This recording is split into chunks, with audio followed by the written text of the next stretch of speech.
The saloon reeked of whiskey, sweat, and desperation. Alora Quinn stood in the corner shadows, her fingers gripping the worn fabric of her shawl, watching her husband lose everything they had left. Again. Dorian sat hunched at the poker table, his shirt collar damp, his face flushed red beneath the oil lamps. The pile of chips in front of him had dwindled to almost nothing. Across from him sat three men, a cattle buyer with gold teeth, a railroad man with cold eyes, and Caleb Vance, a rancher Alara had seen only once before, tall and silent, his face weathered like old leather. She'd known this night would come. Dorian always pushed too far, always believed the next hand would save him. "Call," Dorian said, his voice tight. The cattle buyer smirked. "You ain't got nothing left to call with, Quinn." Dorian's jaw clenched. His eyes darted around the table, then swept the room. They landed on Alara. Her stomach dropped. "No," she whispered, but the word barely made it past her lips. Dorian stood abruptly, his chair scraping against the floor. "I got something." The room went quiet. Even the piano player stopped mid-note. "I'll wager my wife." The words landed like a gunshot. Alara's knees nearly buckled. She felt the eyes of every man in the room turn toward her, assessing, calculating, leering. She wanted to run, to scream, to vanish into the floor, but her legs wouldn't move. The cattle buyer laughed, a ugly, wet sound. "You're joking." "I ain't," Dorian said. "She's worth more than all the chips on this table. She cooks, she cleans, she don't complain. A man could do worse." Alara's face burned. Worth more than chips. That's what she was to him. A commodity, a thing to be traded when the money ran out. The railroad man leaned back, shaking his head. "That's low, even for you, Quinn." But Caleb Vance said nothing. He just watched Dorian with those unreadable dark eyes, his expression carved from stone. "You in or not?" Dorian pressed. The cattle buyer tossed his cards down. "I'm out. I don't play for people." The railroad man followed suit. "Same." That left Caleb. He looked at his cards. Then, slowly, deliberately, he looked at Alara. She wanted to disappear, wanted to be anywhere but here, under the weight of that gaze. But something in his eyes wasn't like the others. There was no hunger there, no greed, just something heavy and tired and sad. "You really gonna do this?" Caleb asked Dorian, his voice low and rough. "I'm all in," Dorian said. "You calling or folding?" Caleb's jaw tightened. For a moment, Alara thought he might walk away, thought he might be the one decent man in the room. Then he pushed his entire stack of chips forward. "I call." Alara's breath caught. Dorian laid down his cards with a grin. "Full house, kings over tens."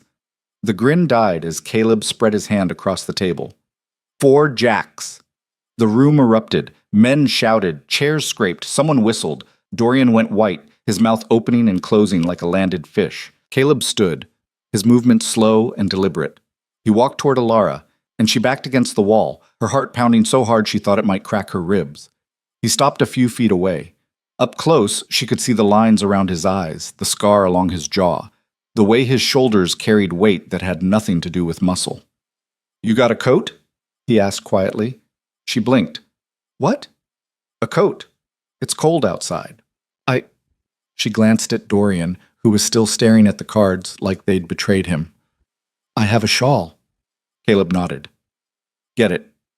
She didn't move. "I ain't gonna hurt you," he said, and something in his voice made her believe him. "But we're leaving. Now." Alara's hands trembled as she pulled her shawl tighter. She had nothing else, no bag, no belongings. Everything she'd owned, Dorian had already sold or gambled away. Caleb turned to Dorian. "She got anything here? Clothes? Personal things?" Dorian wouldn't look at him. "She's got what she's wearing." "You're a real piece of work," Caleb said quietly. Then he touched Alara's elbow, gently, like she might break, and guided her toward the door. Outside, the night air hit her like a slap. November in Texas could be brutal, and tonight was no exception. The wind cut through her thin dress, and she shivered hard. Caleb shrugged off his coat and draped it over her shoulders. It smelled like horses and wood smoke and something clean she couldn't name. "Thank you," she whispered. He didn't answer, just walked toward a horse tied at the rail, a big roan mare with kind eyes. "You ever ridden?" he asked. "A few times, when I was young." He nodded, then swung up into the saddle with an ease that spoke of a lifetime in the saddle. He held his hand down to her. Alara stared at it, This was the moment she became someone else's property, someone else's problem. But what choice did she have? Go back to Dorian, the man who'd just bet her like a hand of cards? She took Caleb's hand. His grip was firm, calloused, and he pulled her up behind him like she weighed nothing. Hold on, he said. She wrapped her arms around his waist, feeling the solid warmth of him through his shirt. The horse moved beneath them, and then they were riding through the dark streets of town, past the dim lights of the storefronts and the saloons and the church, with its white steeple pointing up at the stars. Alara didn't look back. They rode in silence for what felt like hours. The town fell away behind them, replaced by open prairie and the distant shapes of hills against the sky. The moon was nearly full, casting everything in silver light. Finally, Caleb spoke. You got family? People who'd take you in? Alara's throat tightened. No. Friends? No. Anywhere you want to go? She thought about it. Thought about the life she'd had before Dorian. A girl in St. Louis, working in her aunt's dress shop, dreaming of something bigger. Then Dorian had walked in with his easy smile and smooth words, and she'd been fool enough to believe them. No, she said again, and hated how small her voice sounded. Caleb was quiet for a moment. Then I guess you're coming with me. Where? My ranch. About 10 miles north. What do you want from me? He stiffened slightly, and she felt it through her hands on his back. I don't want nothing from you, he said, and his voice was hard. But you can't stay in town. Quinn'll come looking, or worse, someone else will get ideas. Out at the ranch, you'll be safe. Safe, she repeated, tasting the word. It felt foreign. You don't believe me. I don't know you. Fair enough. He paused. But I ain't like Quinn. I don't hurt women, and I don't keep people against their will. You want to leave come morning, I'll take you back to town myself. Or anywhere else you want to go. But tonight, you need a roof and a bed, and I got both. Alara wanted to believe him, but she'd believed Dorian too once. Still, what choice did she have? They rode on. The ranch appeared slowly, materializing out of the darkness like a ghost. At first, Alara saw only the shapes of buildings, a barn, a windmill, a house. As they got closer, she could make out more details. The fence sagging in places, the barn door hanging crooked. The house itself, a 2-story structure that might have been handsome once, now looked tired and worn. Caleb reined in the horse near the front porch and dismounted. He held his hand up to help her down, and this time she took it without hesitation. Her legs were shaky from the long ride. Wait here, he said, and disappeared into the barn. Alara stood on the porch, hugging his coat around her, looking at the house. A lamp flickered in one of the upstairs windows. Someone else was here. Caleb returned a few minutes later, the horse unsaddled and put away. He climbed the porch steps and opened the front door, gesturing for her to go in. The interior was dark except for a single lamp burning in what looked like a front room. The furniture was plain but well made. A sofa, 2 chairs, a table. Everything was neat, but there was a stillness to the place, a sense of emptiness that had nothing to do with the lack of people. Kitchen's through there, Caleb said, pointing. Bedroom's upstairs. There's a spare room at the end of the hall. It ain't much, but it's clean. Who else is here? Alara asked. My niece, Lily. She's 10. Lost her parents 2 years back, my brother and his wife. She don't talk much. There was something in his voice, a careful weight, like he was walking on broken glass. I'll try not to disturb her, Alara said. Caleb nodded. You hungry? She realized she was. She hadn't eaten since early afternoon. Yes. I'll make something. He moved into the kitchen, and Alara followed, watching as he lit another lamp and began pulling things from a pantry, bread, cheese, some kind of preserved meat. You don't have to, she started. I know. He worked in silence, slicing the bread with a knife that looked sharp enough to shave with. His movements were efficient, economical. A man used to doing things himself. He set a plate in front of her, then poured 2 cups of water from a pitcher. Thank you, she said. He sat down across from her but didn't eat, just watched her with those dark, unreadable eyes. Alara took a bite of bread. It was good, dense, and hearty. She hadn't realized how hungry she was until the food hit her stomach. Why did you do it? She asked suddenly. Caleb's expression didn't change. Do what? Call the bet. You could have folded. Let someone else... She couldn't finish the sentence. He was quiet for a long moment. Because if I didn't, One of those other bastards would have, and I know what kind of men they are. And you're different? I'd like to think so. He leaned back in his chair. Look, I ain't gonna pretend this situation is normal or right. It ain't. What your husband did... He stopped, shook his head. But you're here now, and I'm offering you a choice. Stay as long as you need. Leave when you want. No strings, no expectations. Alara studied his face, looking for the lie. But she didn't see one. Why? She asked. Why would you do that for a stranger? His jaw tightened. Let's just say I know what it's like to be trapped in something you didn't choose. There was a story there, buried deep. But she didn't push. I don't even know how to... She gestured helplessly. What am I supposed to do here? Whatever you want, Caleb said. If you want to help around the place, that's fine. If you want to keep to yourself, that's fine too. This ranch is falling apart anyway. One more person ain't going to make a difference. Falling apart? He shrugged. I can't keep up with it all. Used to be my brother helped run things. Now it's just me and Lily, and she's... He trailed off. It don't matter. Point is, there's plenty of room and plenty of work if you want it, but it's your choice. That word again. Choice. Alara finished her food in silence, her mind racing. She was exhausted, terrified, and somehow standing in the kitchen of a stranger's ranch in the middle of nowhere, Texas. Nothing about this made sense, and yet, for the first time in years, she wasn't being told what to do. The room upstairs, she said finally. Can I see it? Caleb nodded and stood. She followed him up a narrow staircase to the second floor. There were 4 doors, 3 closed, 1 open. He led her to the open one. The room was small but clean, a bed with a quilted coverlet, a dresser, a window that looked out over dark fields. A lamp sat on the nightstand, already lit. There's a wash basin and pitcher, Caleb said, pointing. I'll bring up some fresh water in the morning. If you need anything, I'm in the room at the other end. Lily's next door. Alara nodded, suddenly too tired to speak. Caleb hesitated in the doorway. I meant what I said. You're safe here. Okay, she whispered. He left, closing the door softly behind him. Alara stood in the middle of the room, still wearing his coat, and let herself breathe. Really breathe, for what felt like the first time all night. Then she sat on the edge of the bed, put her face in her hands, and cried. She woke to sunlight streaming through the window. For a moment, she didn't know where she was. Then it all came rushing back. The saloon, the cards, the ride through the darkness. She sat up, her body aching from the long ride and the unfamiliar bed. Someone had left a pitcher of water on the dresser, just as Caleb had promised. There was also a towel and a bar of soap. She washed her face and hands, finger-combed her hair as best she could, and went downstairs. The house was quiet. She found the kitchen empty, the morning sun making the plain furniture look less stark. Through the window she could see fields stretching out toward distant hills, and closer, what looked like an orchard, rows of trees, most of them bare. The back door opened, and Caleb came in carrying a basket of eggs. He stopped when he saw her. Morning, he said. Morning. You sleep? Some.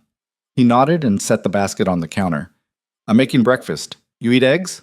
Yes. He got to work, moving around the kitchen with the same efficiency as the night before. Alara watched, feeling useless and out of place. Can I help? She asked. He glanced at her. You know how to make coffee? Yes. Pot's there. Water's in the pump outside. She found the coffee pot and went out to the pump.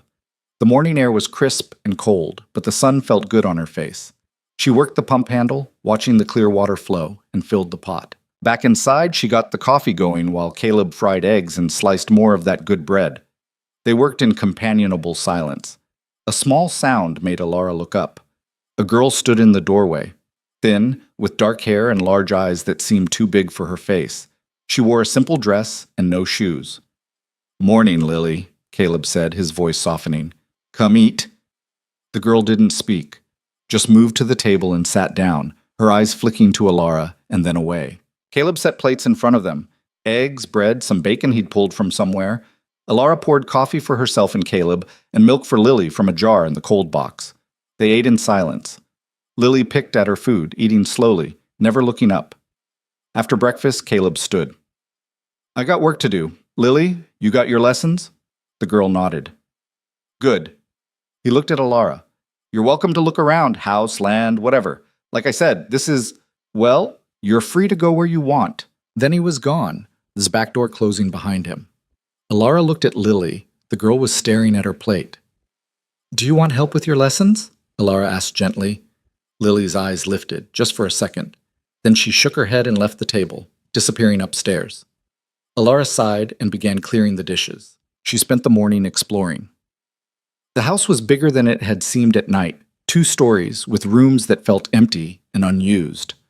There were signs of life here and there, a book left open on a table, a blanket draped over a chair. But mostly, it felt like a place where people existed but didn't really live. Outside, she walked through the yard. The barn was solid but needed repairs.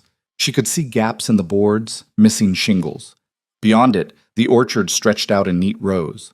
She walked between the trees, running her hand along the rough bark. Most of them looked sick or dying, their branches bare and brittle. At the far end of the orchard, she found the source of the problem: the irrigation system. It was old, maybe 20 years or more, and it had clearly been neglected. Pipes were cracked, joints leaked, and the main pump looked like it hadn't been serviced in years. Alara knelt in the dirt, examining it. Her father had worked with machines before he died. He taught her the basics: how things fit together, how to see what was wrong. It had been years, but the knowledge was still there, buried under layers of durian and disappointment. "It's broken." She jumped. Lily stood a few feet away, silent as a ghost. "Yes," Alara said, catching her breath. "Yes, it is. Uncle Caleb says it's too old to fix. Maybe. Or maybe it just needs someone to try." Lily tilted her head, studying her. "You know how to fix things?" "Some things. My father taught me." "Where is he now?" "He died a long time ago." Lily nodded slowly, like this made sense to her. "My papa died too." Alara's heart clenched. "I'm sorry." The girl shrugged, but her eyes were too bright. "Do you think you can fix it, the water thing?" "I don't know. I'd have to look at it more. And I'd need tools." "There's tools in the barn. Uncle Caleb has lots." Alara smiled. "Then maybe I'll try." Lily almost smiled back. Almost. The girl disappeared as quietly as she'd come, leaving Alara alone with the broken irrigation system and a feeling she hadn't had in a long time: purpose. Over the next few days, Alara fell into a rhythm. She woke early, made coffee, prepared breakfast. Caleb ate quickly and left to work: fences to mend, cattle to check, 100 other tasks that kept him out from dawn to dusk. Lily did her lessons alone upstairs, appearing only for meals. And Alara worked on the irrigation system. She'd found the tools in the barn, just as Lily had said. They were old but well maintained.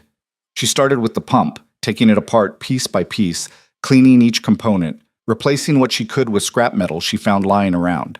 It was slow work, hard work. Her hands blistered, then calloused. Her back ached, but every small fix felt like a victory. Caleb noticed. One afternoon he came back early and found her elbow deep in the mechanism, her hair tied back with a strip of cloth, grease smeared on her cheek. "You fixing that?" he asked. "Trying to." He crouched beside her, examining her work. "Where'd you learn this?" "My father. He worked on machines in St. Louis. Printing presses, mostly. But the principles are the same." Caleb nodded slowly. "You don't have to do this, you know. It ain't your responsibility." "I know." She looked at him. "But I need something to do." And it seemed worth saving. Something shifted in his expression. "Yeah," he said quietly. "It is." He helped her after that when he had time. They worked in silence mostly, passing tools back and forth, their hands occasionally brushing. Alara found herself watching him sometimes. The way he moved, the concentration on his face, the gentleness in his rough hands. He wasn't what she'd expected, wasn't loud or demanding or cruel. He was just steady, like the land itself. One evening, after a particularly long day, they sat on the porch watching the sun set. Alara's whole body ached, but it was a good ache, an earned ache. "Why'd you let the orchard die?" she asked. Caleb was quiet for a moment. "Didn't let it, just couldn't keep up after my brother died. He was the one who understood the trees. I'm better with cattle and horses. Tried to maintain it, but..." He shrugged. "Some things slip through your fingers. It doesn't have to stay dead." He looked at her, and she saw something in his eyes. Surprise, maybe. Or hope. You really think you can fix it? I think I can try. The corner of his mouth lifted slightly. It wasn't quite a smile, but it was close. Then try, he said. Lily was the harder puzzle. The girl was like a shadow, present but not really there. She did her lessons, ate her meals, went to bed. But she never spoke unless spoken to, never smiled, never showed anything beyond a careful, practiced blankness. Alara understood it. She'd worn that same mask with Dorian, disappearing into herself to survive. She didn't push, just made herself available. She started leaving books in the kitchen, stories, histories, anything she found in the house. Sometimes she'd find them moved, like Lily had looked at them. Once, she found one open to a page with a drawing of horses. Small victories. One rainy afternoon, Alara was in the kitchen making bread when Lily appeared. The girl stood in the doorway, watching. Do you want to help? Alara asked. Lily hesitated, then nodded. Alara showed her how to knead the dough, how to fold and press and turn. Lily's small hands were clumsy at first, but she learned quickly. They worked side by side, the rain drumming on the roof, the smell of yeast and flour filling the air. My mama used to make bread, Lily said suddenly. Her voice was soft, almost inaudible. Alara's hands stilled. Did she? Every Sunday. She said it was important, that it made the house feel like home. She was right. Lily's eyes were bright with tears. I miss her. I know, sweetheart. Do you miss your papa? Every day. Lily nodded, like this made sense. Then she went back to kneading, and Alara did the same, and they didn't speak again. But something had shifted. A door had opened, just a crack. That night, when Caleb came in for supper, he stopped in the doorway, staring at the table. Alara had set out the bread, along with stew and vegetables from the cold box. But that wasn't what made him stop. Lily was sitting at the table, and she was humming. It was barely audible, just a soft melody under her breath. But it was there. Caleb's eyes met Alara's, and she saw something in them that made her chest tight. Gratitude, wonder, and something deeper she couldn't name. They ate together, the three of them, and for the first time it felt less like strangers sharing space and more like something else. Something that might, someday, be called home. 3 weeks after Alara arrived, the irrigation system coughed to life. She'd been working on it all morning, making the final adjustments, her hands shaking with exhaustion and anticipation. Caleb stood beside her, ready to help if she needed it. Try it now, she said. He opened the valve. For a moment, nothing happened. Then, with a groan and a shudder, water began to flow through the pipes. It sputtered at first, uneven and hesitant, but then it smoothed out, streaming through the channels into the orchard.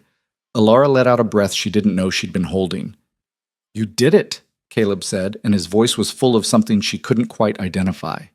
We did it, she corrected. He looked at her, and this time he did smile. It transformed his face, made him look younger, less burdened. Lily came running from the house, her eyes wide. It's working. It is, Alara said, laughing. The girl grabbed her hand and they walked through the orchard together, watching the water soak into the dry earth. It would take time for the trees to recover, Alara knew. Months, maybe years. But it was a start. That night, Lily asked Alara to read to her. They sat together in Lily's room, a lamp casting warm light over the pages of a book about a girl and a garden. Lily leaned against her shoulder, and Alara's heart ached with how much she'd come to care for this quiet, wounded child. When the story ended, Lily looked up at her. Will you stay? She asked. Here, with us? Alara's throat tightened. Do you want me to? Yes. It was such a simple word, but it meant everything. Then I'll stay, Alara said, as long as you want me. Lily smiled, a real, genuine smile, and Alara had to blink back tears. Later, downstairs, she found Caleb in the front room, standing by the window, looking out at the dark fields. She asked me to stay, Alara said quietly. He turned. What did you tell her? That I would. If that's all right with you. Caleb's expression was unreadable. You don't have to ask my permission. I know, but this is your home. I don't want to. It's your home too, he said, and the words hung in the air between them. If you want it to be. Alara looked at him, this man who'd won her in a card game and then refused to claim her, who'd given her space and time and the freedom to choose. I want it to be, she said. Something passed between them then, something unspoken but real. Not love, not yet, but the possibility of it. The beginning of something that might grow, given time and care, like the trees in the orchard. Good, Caleb said quietly. And then, after a pause, I'm glad you're here, Alara. It was the first time he'd said her name like that, soft, like it mattered. So am I, she whispered. Outside, the wind moved through the orchard, and somewhere in the darkness, water flowed through pipes she'd fixed with her own hands, bringing life back to what had been dying. And inside, in a house that had been silent for too long, 3 broken people began, slowly, carefully, to heal. But healing is never a straight line. And the past, Alara was about to learn, doesn't let go easily. It was a Tuesday morning, 6 weeks after she'd arrived, when the rider came. Alara was in the orchard, checking the trees for signs of new growth, when she heard hoofbeats. She looked up to see a man on horseback approaching the house. Not Caleb, who was out mending fences on the north pasture. She walked back toward the house, a prickle of unease running down her spine. The man dismounted, tied his horse, and knocked on the door. He was well dressed, with a clean coat and polished boots. Too clean for ranch country. "Can I help you?" Alara called. He turned and his smile didn't reach his eyes. "I'm looking for Caleb Vance. He's not here." "When will he be back?" "I don't know. A few hours, maybe." The man's eyes swept over her, assessing. "And you are?" "A friend." The word felt right, true. "I see." He tipped his hat. "Tell Mr. Vance that James Porter stopped by. I have some business to discuss with him. Legal business." Alara's stomach dropped. "Legal business?" "That's right, concerning the ownership of one Alara Quinn." The world tilted. "I don't understand," she managed. Porter's smile widened. "Your husband, Dorian Quinn, has filed a petition to have you returned to him. He claims Mr. Vance acquired you through illegal means, specifically through a wager that violated state law. The court has agreed to hear the case." No.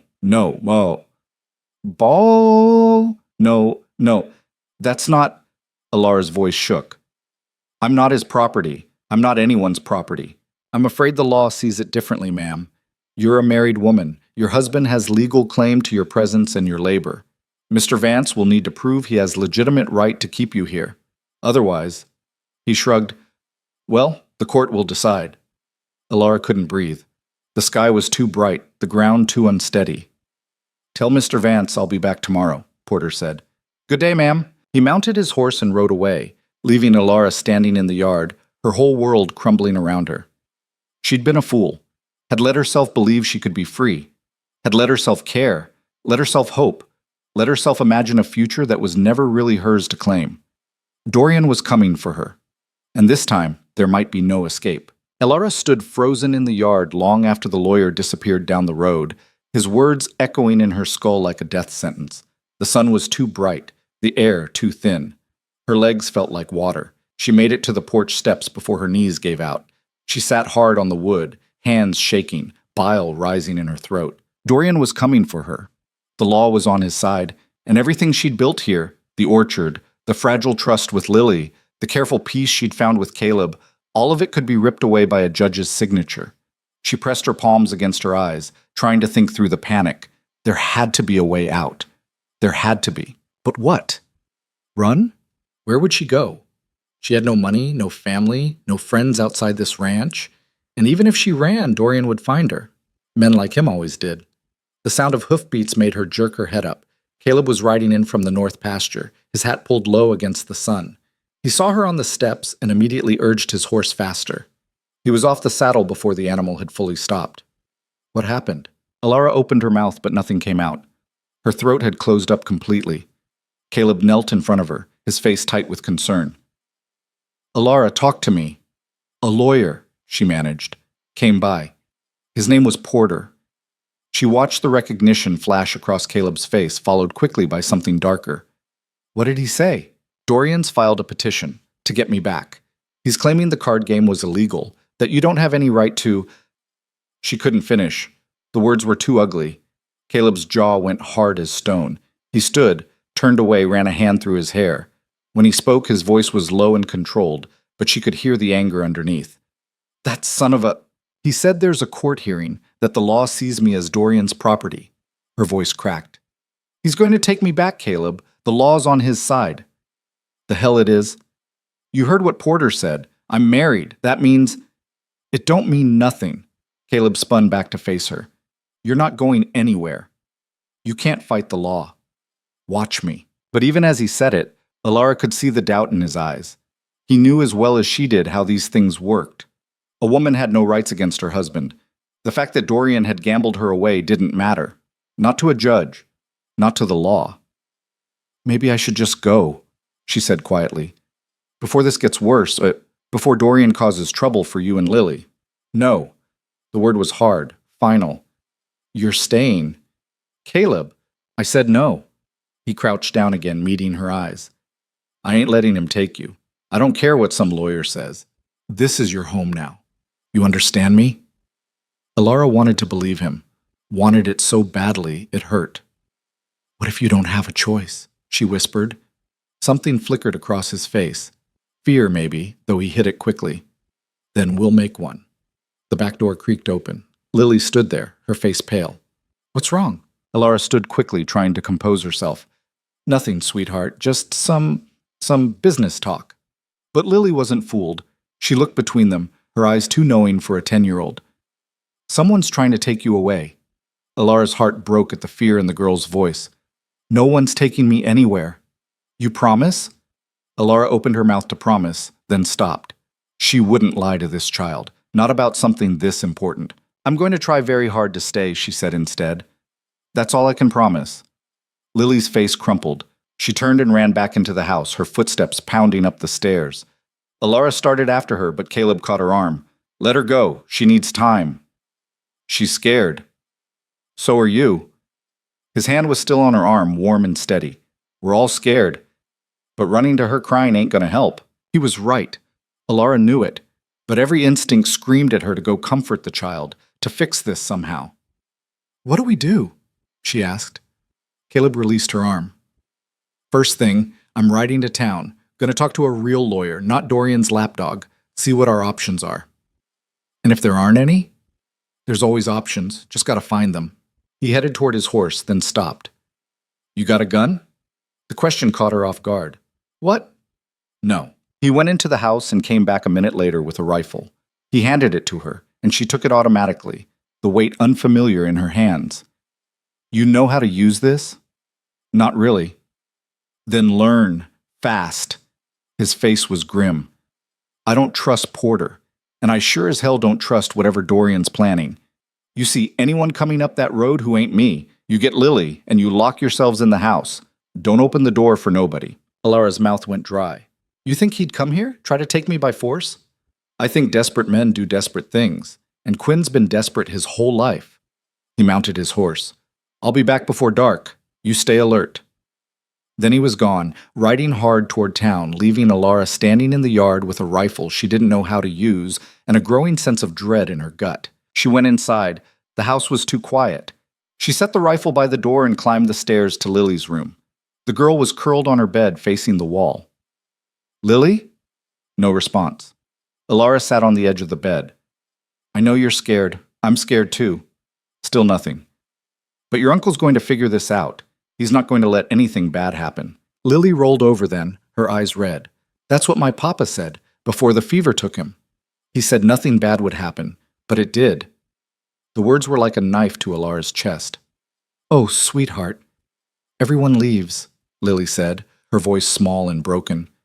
Mama, Papa, and now you. I'm not leaving, not if I can help it. But you might not be able to help it. Lily sat up, her face fierce through the tears. That man, your husband, he's going to take you, and Uncle Caleb can't stop him because the law says he has to let you go. That's what grown-ups do. They follow the law even when it's wrong. Alara had no answer. Because Lily was right. The law was wrong, and there might not be a damn thing any of them could do about it. She pulled the girl into a hug, feeling her thin body shake with sobs. I'm going to fight, she said quietly. I promise you that. I'm not going quietly. Lily clung to her, and they stayed like that until the tears stopped and exhaustion took over. Alara helped her lie down, pulled a blanket over her, and sat beside her until she fell into restless sleep. Then she went downstairs, picked up the rifle, and tried to figure out how the hell to use it. The afternoon crawled by. Alara practiced loading and unloading the rifle until her hands stopped shaking. She made dinner, stew that no one would eat, and watched the road through the kitchen window. Every shadow looked like a threat. Every sound made her jump. When the sun started to set and Caleb still hadn't returned, her anxiety turned to full-blown fear. What if something had happened to him? What if Dorian had found him in town, started a fight? She was about to saddle a horse and go looking when she finally saw him coming up the road. Relief flooded through her, so intense it made her dizzy. He dismounted slowly, his movements heavy with exhaustion. His face told her everything she needed to know before he even opened his mouth. "It's bad," he said. They sat at the kitchen table. Caleb pulled off his hat, ran a hand through his hair. "I talked to Samuel Green, best lawyer in 3 counties. He says the law is pretty clear. A wife belongs to her husband unless there's proof of extreme cruelty or abandonment, and even then, it's an uphill fight." "Dorian gambled me away," Alara said. "Doesn't that count as abandonment? In any sane world, yeah. But the law don't see it that way. Green says a judge will likely rule that the card game was illegal, which means it's void, which means you're still legally Quinn's." Alara's hands clenched on the table. "So that's it? I just have to go back to him?" "No." Caleb's voice was hard. "There's another option. It ain't pretty, but it's there." "What?" He looked at her, and she saw something in his eyes that made her breath catch. "We get married." The words hung in the air between them. "What?" Alara whispered. "If you're married to me, you ain't married to him. Legal's legal. He can't claim you if you're already claimed by someone else." "But I am married to him. You can't just—" "You can if he ain't your legal husband. Green says we got grounds to argue that the marriage was fraudulent, that Quinn misrepresented himself, coerced you, something. It's a long shot, but if we file fast, we can get the marriage annulled before Dorian's petition goes through." Alara stared at him. "You'd do that? Marry me? Just to keep me away from Dorian? Ain't just anything about it." Caleb leaned forward. "Look, I know this ain't how anyone wants to start a marriage, but it'll be legal. It'll protect you. And it don't have to be, He stumbled over the words. "We can make it whatever you want it to be. A marriage in name only, if that's what you need. No expectations. No—" "Why?" Alara interrupted. "Why would you tie yourself to me like that? You barely know me." "I know enough." His voice was quiet, but certain. "I know you fixed my irrigation system when you didn't have to. I know you brought my niece back to life when I'd given up hope. I know you're the bravest person I've ever met, and I ain't about to let some bastard like Quinn drag you back into hell." Alara's eyes burned. "Caleb, I ain't asking you to love me," he said. "I ain't even asking you to stay forever if you don't want to. I'm just asking you to let me protect you the only way the law will allow, by making you mine on paper. That's insane. Maybe. But it's what we got." Alara stood, paced to the window. Her mind was racing. Marriage to Caleb, a legal bond that would cut her ties to Dorian forever. It was crazy. It was reckless. It was also the only way out she had. "What about Lily?" she asked. "What will she think?" "She'll understand. And if we're being honest, she already sees you as family. This would just make it official." Alara turned to face him. "And what do you see me as?" Caleb stood too. He crossed the room slowly, stopping a few feet from her. "I see you as the woman who saved my ranch, who saved my niece, who might, if I'm real lucky, save me too." Her breath caught. "Caleb, I ain't good with words," he said, "and I ain't going to stand here and make promises I don't know if I can keep. But I can promise you this. If you marry me, I'll spend every day making sure you never regret it. You'll be safe, you'll be free, and you'll be treated like you matter, because you do." Alara's vision blurred with tears. No one had ever spoken to her like that. Like she was worth something. Like she was more than just a burden or a possession. "This is crazy," she whispered. "Yeah, we could both end up regretting it." "Could. But it might work." "Might." She laughed, a shaky, desperate sound. "You're not making a very good case." The corner of his mouth lifted.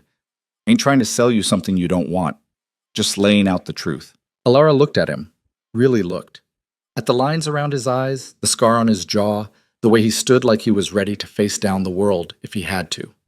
He was offering her a life raft in the middle of a storm. It wasn't perfect. It wasn't what she dreamed of as a girl, but it was real, and it was a choice. Okay, she said. Caleb blinked. Okay? Yes, I'll marry you. Something shifted in his expression, relief maybe, or something deeper. You sure? No, but I'm doing it anyway. He nodded slowly. We'll ride to town tomorrow. Green says he can rush the annulment paperwork and get us married same day if we pay extra. We do it fast before Porter or Quinn can file an injunction. And if they do, then we fight. Together. Together. The words settled into her chest, warm and solid. I should tell Lily, Alara said. I'll come with you. They went upstairs together. Lily was awake, sitting on her bed with a book she wasn't reading. We need to talk to you about something, Caleb said gently. Lily looked between them, her expression wary. What? Caleb glanced at Alara, and she nodded. This had to come from both of them. Alara and I are getting married, Caleb said. Tomorrow. Lily's eyes went wide. Married? It's to protect her, Alara said quickly. From my husband, my old husband. If I'm married to your uncle, Dorian can't take me away. Lily processed this, her face serious. So you'll stay? For real? For real. And you'll be my aunt? Alara hadn't thought of it that way, but hearing Lily say it made something inside her chest crack open. Yes, if you want me to be. Lily was off the bed in a flash, throwing her arms around Alara's waist. I want you to be. Alara held her tight, meeting Caleb's eyes over the girl's head. His expression was soft, vulnerable in a way she'd never seen before.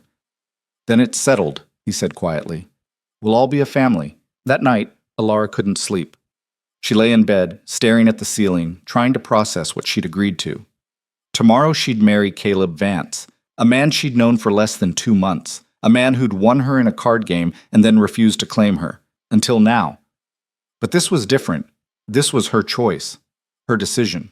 She thought about Dorian, about the years she'd spent trapped in a marriage built on lies and broken promises.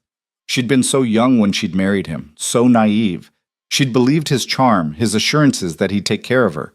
Instead, he'd taken everything. But Caleb had given her space, given her freedom, given her the chance to rebuild herself piece by piece. And now he was giving her his name. A soft knock on the door made her sit up. Come in. Caleb opened the door a crack. You awake? Yeah. He stepped inside, staying near the door. Just wanted to make sure you're really okay with this. Tomorrow, I mean. It ain't too late to change your mind. I'm not changing my mind. Good. He hesitated. I also wanted to say, I meant what I said earlier, about expectations. This marriage, it can be whatever you want it to be. I ain't gonna push for nothing you ain't ready to give. Alara studied him in the dim light from the hallway. What if I want it to be real? He went very still. Real how? I don't know yet, she admitted. But I know I don't want a marriage in name only. I've had one of those already. It was lonely. Caleb crossed the room slowly and sat on the edge of her bed, careful to keep distance between them. I don't want you to be lonely. Then we figure it out together. Take it slow. See what happens. Yeah, he said softly. We can do that. They sat in silence for a moment, the weight of what they were about to do settling over them. You scared? Alara asked. Terrified. She laughed quietly. Me too. Good, Caleb said. Means we're both paying attention. He stood to leave and Alara caught his hand. He looked down at their joined fingers, then at her face. Thank you, she said. For this. For everything. You don't gotta thank me. Yes, I do. He squeezed her hand gently, then let go. Get some sleep. Tomorrow's gonna be a long day. After he left, Alara lay back down. This time, when she closed her eyes, she felt something she hadn't felt in years. Peace. They left at dawn, the three of them packed into the wagon. Caleb driving, Alara beside him, Lily in the back. The girl had insisted on coming, and neither of them had the heart to say no. The ride to town took 3 hours. They didn't talk much. Lily dozed against a pile of blankets. Caleb kept his eyes on the road, his jaw tight with tension. Alara watched the landscape roll by and tried not to think about what would happen if this didn't work. When they reached town, Caleb drove straight to Samuel Green's office. The lawyer was waiting for them, papers already prepared. You sure about this? Green asked, looking between them. We're sure, Caleb said. All right then, let's get started. The legal process was dry and bureaucratic. Green walked them through the annulment petition, pages of legal language about fraud and coercion and lack of consent. Alara signed where he told her to sign, each stroke of the pen feeling like another chain breaking. "This goes before Judge Harrison this afternoon," Green said. "If he approves it, your marriage to Quinn is void. Then we can move forward with the new marriage license." "And if he doesn't approve it?" Alara asked. Green's expression was grave. "Then we've got a fight on our hands." They left his office and walked to the courthouse. It was a Saturday, but Green had pulled strings to get the judge to hear the case. They waited in a hallway while Green presented the petition. Lily sat between them, swinging her legs. "Are you nervous?" "Yes," Alara said honestly. "Uncle Caleb, are you nervous?" "Very," Lily nodded sagely. "Mama used to say being nervous means you care about something, so it's okay." Alara reached over and squeezed the girl's hand. "Your mama was smart."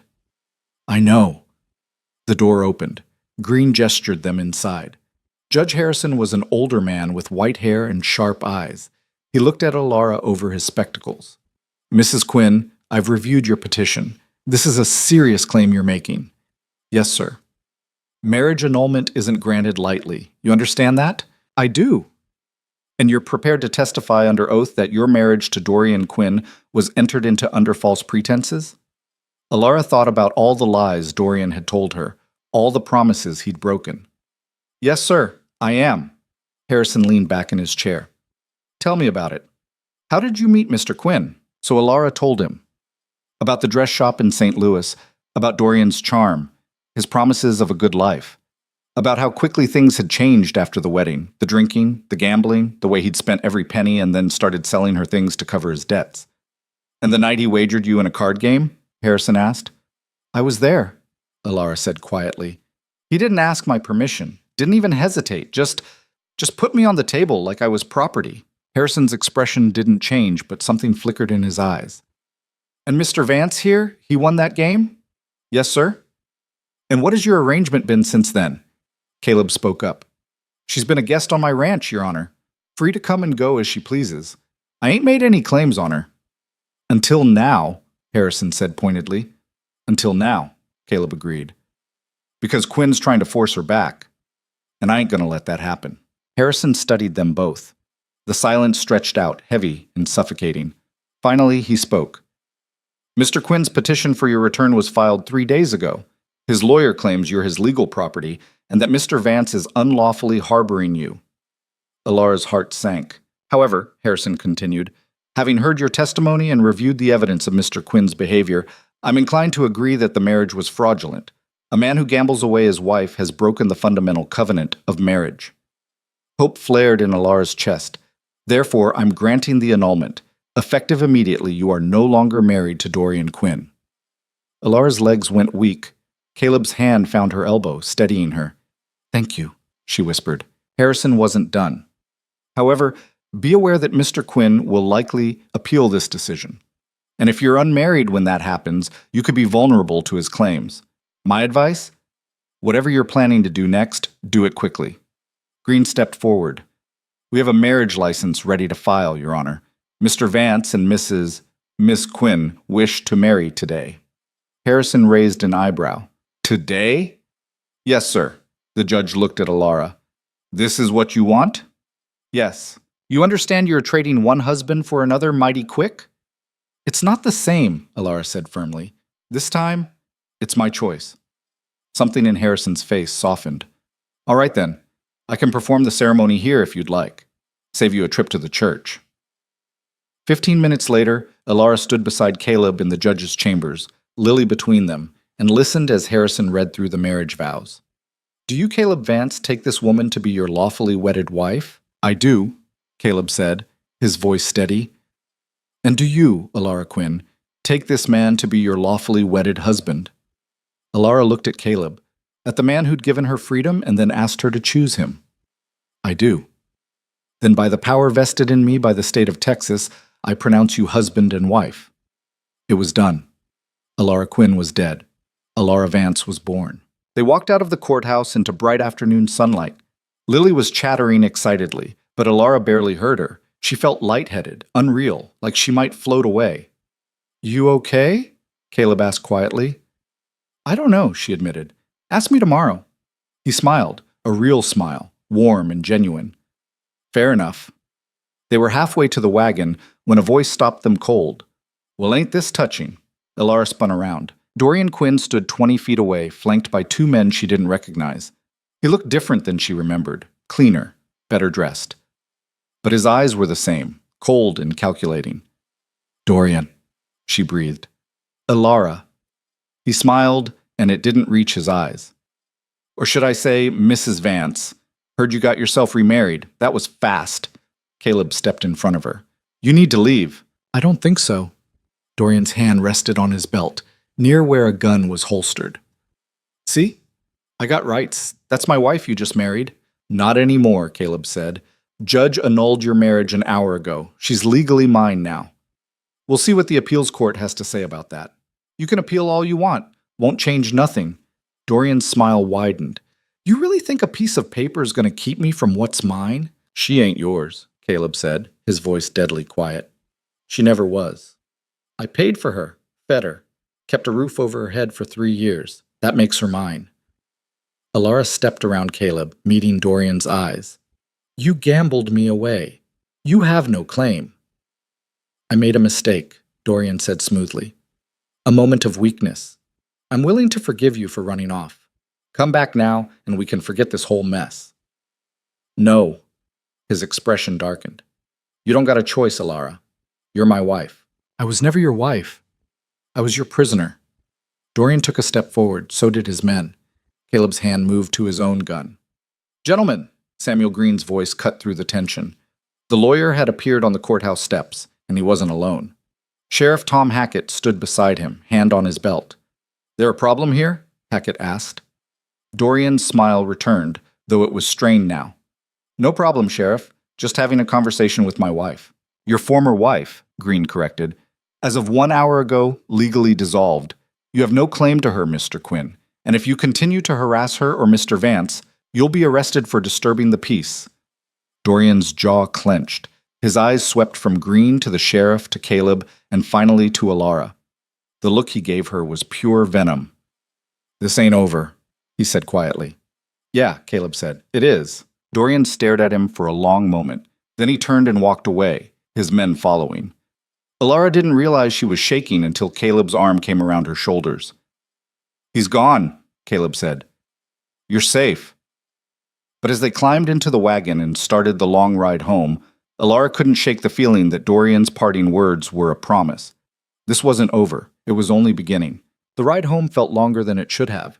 Lily had fallen asleep in the back of the wagon, exhausted from the day's tension. Caleb drove in silence, his eyes scanning the horizon like he expected trouble to materialize out of the darkening sky. Elara sat beside him, her new name still strange in her mind. Elara Vance. She'd said it over and over during the ride, testing the shape of it on her tongue. It should have felt like freedom. Instead, it felt like borrowed clothes, something that didn't quite fit yet. You're quiet, Caleb said finally. Just thinking. About Quinn, about everything. She pulled his coat tighter around her shoulders. A week ago, I was fixing irrigation pipes. Now I'm married to you and waiting for my ex-husband to make his next move. You regretting it already? She looked at him. His face was hard to read in the fading light, but there was tension in his shoulders, uncertainty in the question. No, she said, but I'm scared. Good. Means you're smart. He paused. I'm scared too, if we're being honest. Of Dorian? Of failing you. The admission seemed to cost him something. I've already failed one family. Don't know if I can take failing another. Elara thought about Lily, about the grief that still clung to the girl like a shadow. You haven't failed her. She's still here, still fighting. Because of you. Because of both of us. They lapsed into silence again. The ranch appeared on the horizon just as the sun dipped below the hills, painting everything in shades of orange and red. Home. The word settled into Elara's chest with a weight she hadn't expected. Caleb carried Lily inside and put her to bed without waking her. Elara started a fire in the stove, more for the comfort than the warmth. Her hands were shaking again, the adrenaline from the confrontation with Dorian finally catching up to her. When Caleb came back downstairs, He found her standing by the window, staring out at the dark orchard. "You should eat something," he said. "I'm not hungry." "Neither am I." He moved to stand beside her. "But we should probably try anyway." They made a half-hearted attempt at dinner: bread, cheese, some cold chicken from yesterday. Neither of them ate much. The food tasted like sawdust, and the silence between them had grown heavy with unspoken things. Finally, Caleb pushed his plate away. "We need to talk about what happens next." "I know. Quinn ain't gonna give up. You saw his face." Elara nodded. She'd seen more than his face. She'd seen the calculation in his eyes, the way he'd assessed Caleb and the sheriff, and found them wanting. Dorian always had a plan, always had an angle. "He'll appeal the annulment," she said. "That much is certain. Green says it'll take weeks, maybe months. And even if he wins the appeal, you're married to me now. That complicates things for him legally." "Legally," Elara repeated. But Dorian never cared much about legal when he could go around it. Caleb's jaw tightened. "You think he'll try something? Come after you directly?" "I don't know. Maybe." She turned to face him fully. "He's not a violent man, not usually, but he's desperate. And desperate men do desperate things," Caleb finished. "Yeah, I know." "I'm sorry," Elara said suddenly. "For bringing this to your door. You and Lily, you didn't ask for any of this." "Stop." Caleb's voice was firm. "You didn't bring nothing to my door except life. Before you showed up, this place was dying. I was dying. And Lily," he shook his head. "Don't apologize for existing, Elara. That's what he made you do, ain't it, Quinn? Made you feel like you were a burden just by breathing." The observation hit too close to home. Elara felt tears prick her eyes. "Yes." "Well, you ain't. Not to me, not to Lily." He hesitated, then added quietly, "And if Quinn shows his face on this ranch, he'll regret it." There was steel in his voice, a promise that wasn't empty. Elara believed him, but she also knew that belief and reality didn't always align. "What about the law?" she asked.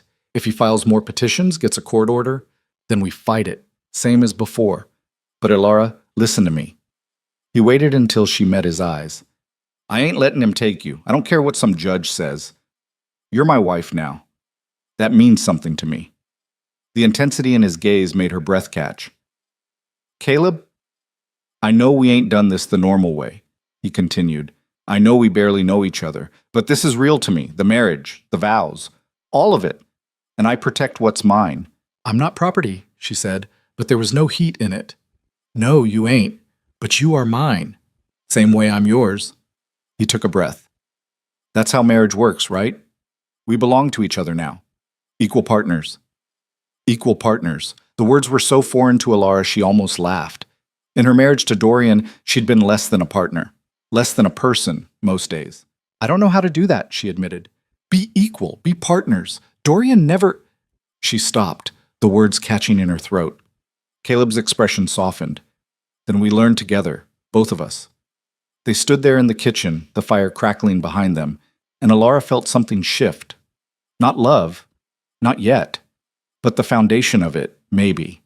The possibility. "I should turn in," she said finally. "It's been a long day." "Yeah." Caleb didn't move. "Elara, about the sleeping arrangements. We don't have to change anything," she said quickly. "I know this marriage is complicated. I can stay in the guest room." He looked like he wanted to say something else, but he just nodded. "All right. But if you change your mind, if you want—" He stopped, shook his head. "Never mind. Get some rest." Elara went upstairs, but sleep wouldn't come. She lay in bed staring at the ceiling, listening to the house settle around her. Somewhere down the hall, Caleb was doing the same. Her husband. The word still felt impossible. Somewhere else, miles away in town, Dorian was planning, scheming. She could feel it in her bones, the way you feel a storm coming before the first drop of rain. The next few weeks passed in uneasy peace. Caleb hired 2 ranch hands, young men from town who needed work and weren't afraid of hard labor. He didn't say it, but Elara knew why. Extra eyes. Extra guns, if it came to that. She threw herself into work on the orchard. The irrigation system was running smoothly now, and the trees were responding. Small buds appeared on branches that had been bare. It wasn't much, but it was something. Progress. Lily had taken to following Elara around like a shadow, helping with whatever task needed doing. The girl was reading better now, writing full sentences in careful, deliberate script. She'd started talking more too, not constantly, but enough that the silence no longer felt quite so heavy.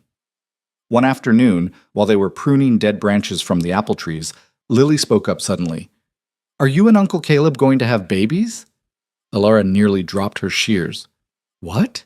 Babies?" Lily looked at her matter-of-factly. "That's what married people do, right? They have babies." "Sometimes," Alara said carefully, "but not always. And anyway, we've only been married a few weeks." "Mama got pregnant right away," Lily said. "She told me once. Said she and Papa didn't waste time." Alara didn't know what to say to that. The thought of having a child with Caleb, of that kind of intimacy, made her face flush hot. They barely touched, barely looked at each other some days. The idea of anything more felt impossibly distant. "Your uncle and I are taking things slow," she said finally. "Because you're scared?" "Because we're both figuring things out." Lily seemed to accept this. She went back to pruning, her small hands surprisingly efficient. After a moment, she said, "I wouldn't mind. If you had a baby, I think I'd be a good big cousin." Alara's throat tightened. "I think you would be too." That evening, she told Caleb about the conversation. He'd come in from working on the north fence, exhausted and covered in dust. They were sitting on the porch, watching the sunset, and Lily was inside practicing her letters. Caleb was quiet for a long moment after she finished. Then he said, "She asked you that because she wants it, or because she's worried about losing you?" "Both, maybe." He nodded slowly. "She's been abandoned enough. I don't want her thinking we're going to build something that doesn't include her." "I would never—" "I know, but she don't. Not completely. She's testing, making sure we're solid." Alara looked at him. "Are we?" "Solid, I mean." Caleb turned to meet her eyes. "I think we're getting there. Ain't perfect, ain't easy, but we're building something. I can feel it." She could too. It was in the small things, the way they moved around each other in the kitchen without colliding, the way he always made sure there was coffee ready in the morning, the way she left his plate warming by the stove when he worked late. Little acts of consideration that added up to something bigger. "About what Lily asked," Caleb said carefully. "About babies." Alara's face heated. "We don't have to talk about that." "I know. But I want you to know there's no pressure. Not from me, not now, not ever. This marriage, it's whatever we make it. And if that means separate rooms in a partnership that's just companionship, then that's fine. And if I want more?" The question was out before she could stop it. Caleb went very still. "Then we talk about it. When you're ready. If you're ever ready." "I might never be," she said honestly. "Dorian, he wasn't kind in that way. And I don't know if I can—" "Hey." Caleb's hand found hers on the porch railing. His touch was warm, gentle. "You don't owe me explanations. You don't owe me nothing but honesty. And if you're honest about what you need, I can work with that." Alara looked down at their joined hands. It was the most intimate contact they'd had since the wedding. "I don't know what I need." "Then we figure it out. Together. One day at a time." One day at a time. She could do that. The letter arrived on a Tuesday morning.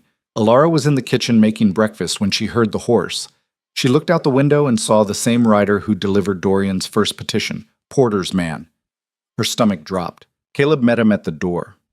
Alara watched through the window as they spoke, saw the rider hand over an envelope, saw Caleb's face go hard as stone. When he came back inside, he was holding the letter like it might bite him. "It's from Quinn's lawyer," he said. Alara's hands went cold. "What does it say?" Caleb broke the seal and read quickly, his jaw tightening with each line. Finally, he looked up. "He's filed an appeal. Says the annulment was granted under false testimony. Says you misrepresented the circumstances of your marriage. That's a lie. I know. But he's got 3 witnesses who'll testify you were happy with Quinn, that you never complained about mistreatment, that you left of your own free will after the card game." Alara felt sick. "Who?" "Don't know, but I'm guessing he paid them well." "Can he do that? Just buy testimony?" Caleb's laugh was bitter. "He's got money now, apparently. Cleaned himself up, got new clothes, hired a fancy lawyer. Someone's bankrolling him. But who would—" Alara stopped. Of course. There were men in town who'd lost money to Caleb over the years. Men who'd resent him winning her, resent him having something they wanted. It's not about me, is it? It's about you. Maybe. Or maybe Quinn really does want you back. Caleb set the letter down. Either way, we got a court date. 3 weeks from now. 3 weeks. It felt like forever and no time at all. What do we do? Alara asked. We get our own witnesses, people who can testify to Quinn's character, or lack of it. Caleb ran a hand through his hair. And we pray the judge sees through his act. Over the next 2 weeks, they prepared. Green helped them build a case, finding people who'd seen Dorian drunk and gambling, who'd witnessed his treatment of Alara during their marriage. It wasn't many. Most people had looked the other way, but there were a few. The woman who ran the boarding house where they'd lived for a time. A shopkeeper who'd seen the bruise on Alara's arm once and asked questions Dorian had deflected. A bartender who'd heard Dorian call her his property more than once. It would have to be enough.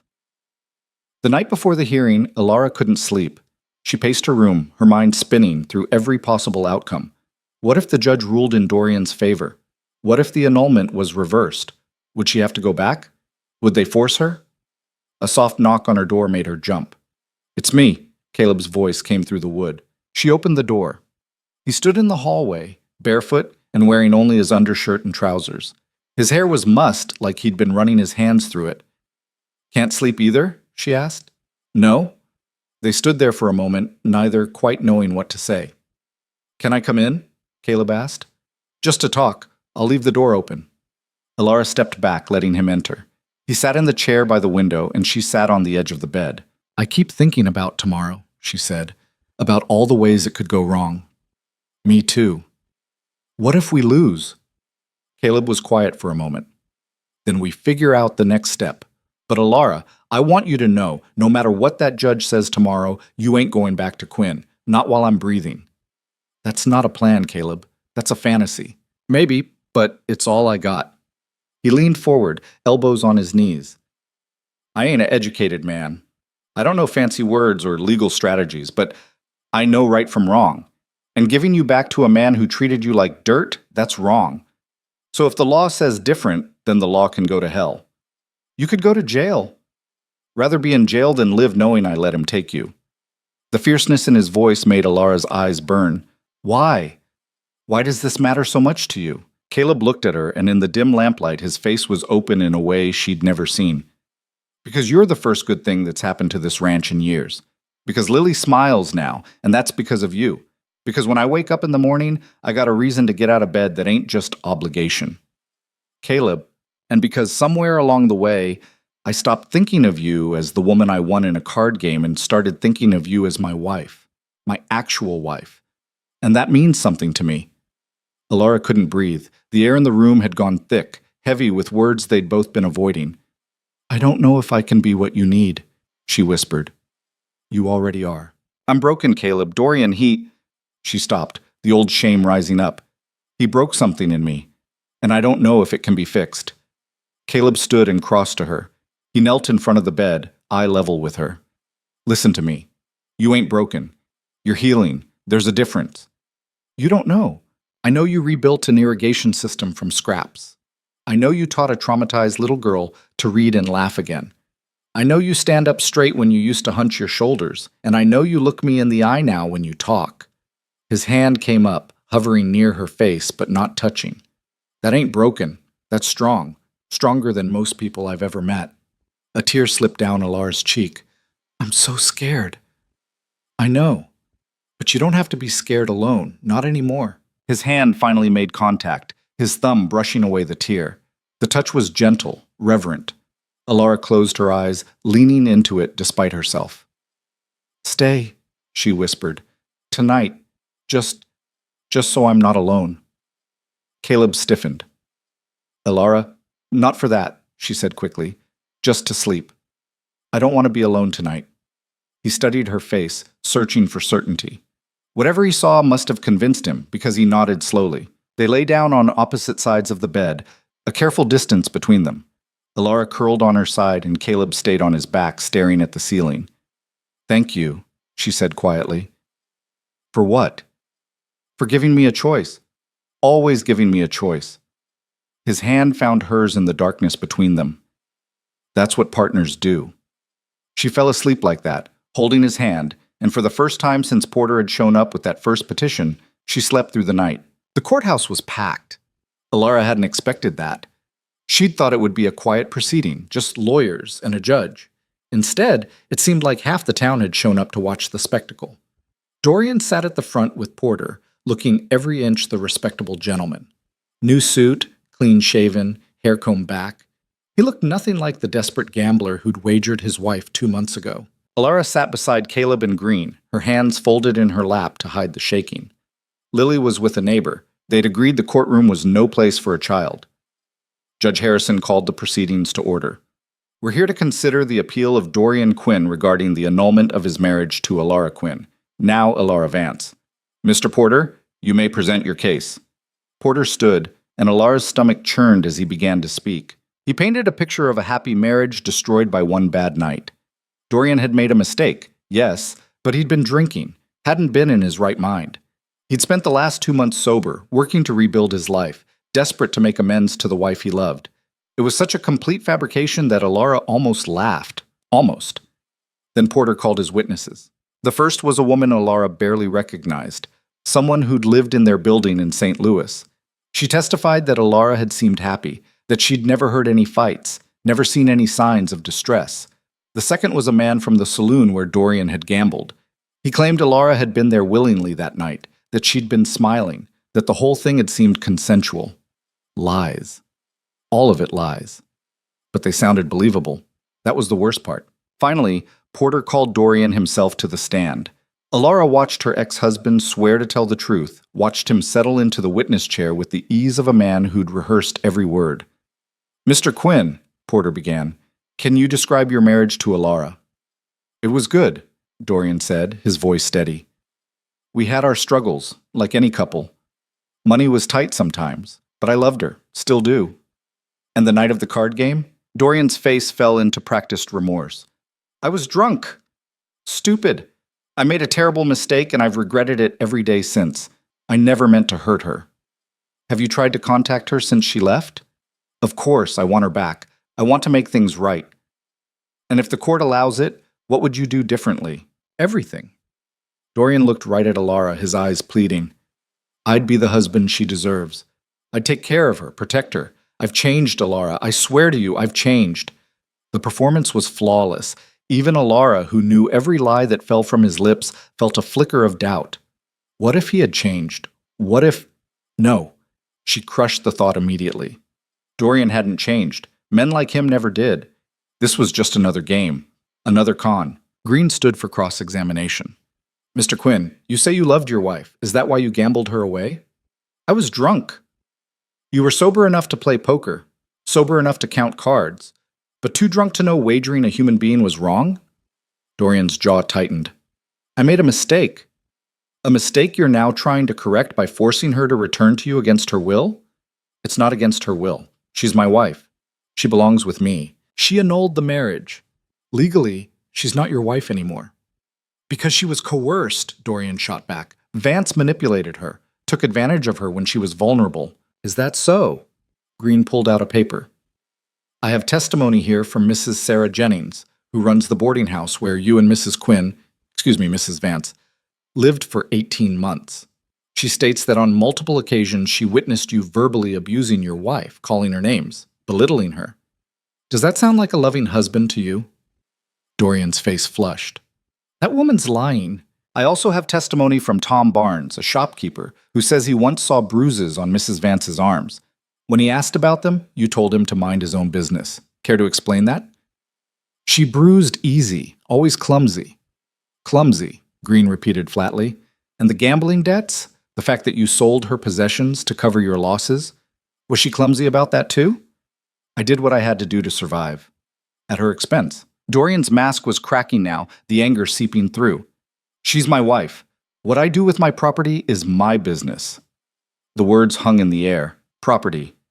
Green smiled grimly. No further questions. When it was their turn, Green called Alara to the stand. She walked to the witness chair on shaking legs, feeling every eye in the room on her. She swore the oath and sat, her hands gripping the armrest to keep from trembling. Mrs. Vance, Green began gently, Can you describe your marriage to Dorian Quinn? Alara took a breath, then another. Then she started talking. She told them about the lies Dorian had fed her, about the drinking that started a week after the wedding, about the gambling debts that piled up until they had nothing, about the times he'd shoved her, grabbed her, left bruises he'd told her to hide, about the night he'd looked at her across that saloon and seen nothing but a way out. He didn't wager me because he was drunk, she said, her voice stronger now. He wagered me because that's all I was to him, a thing he could trade.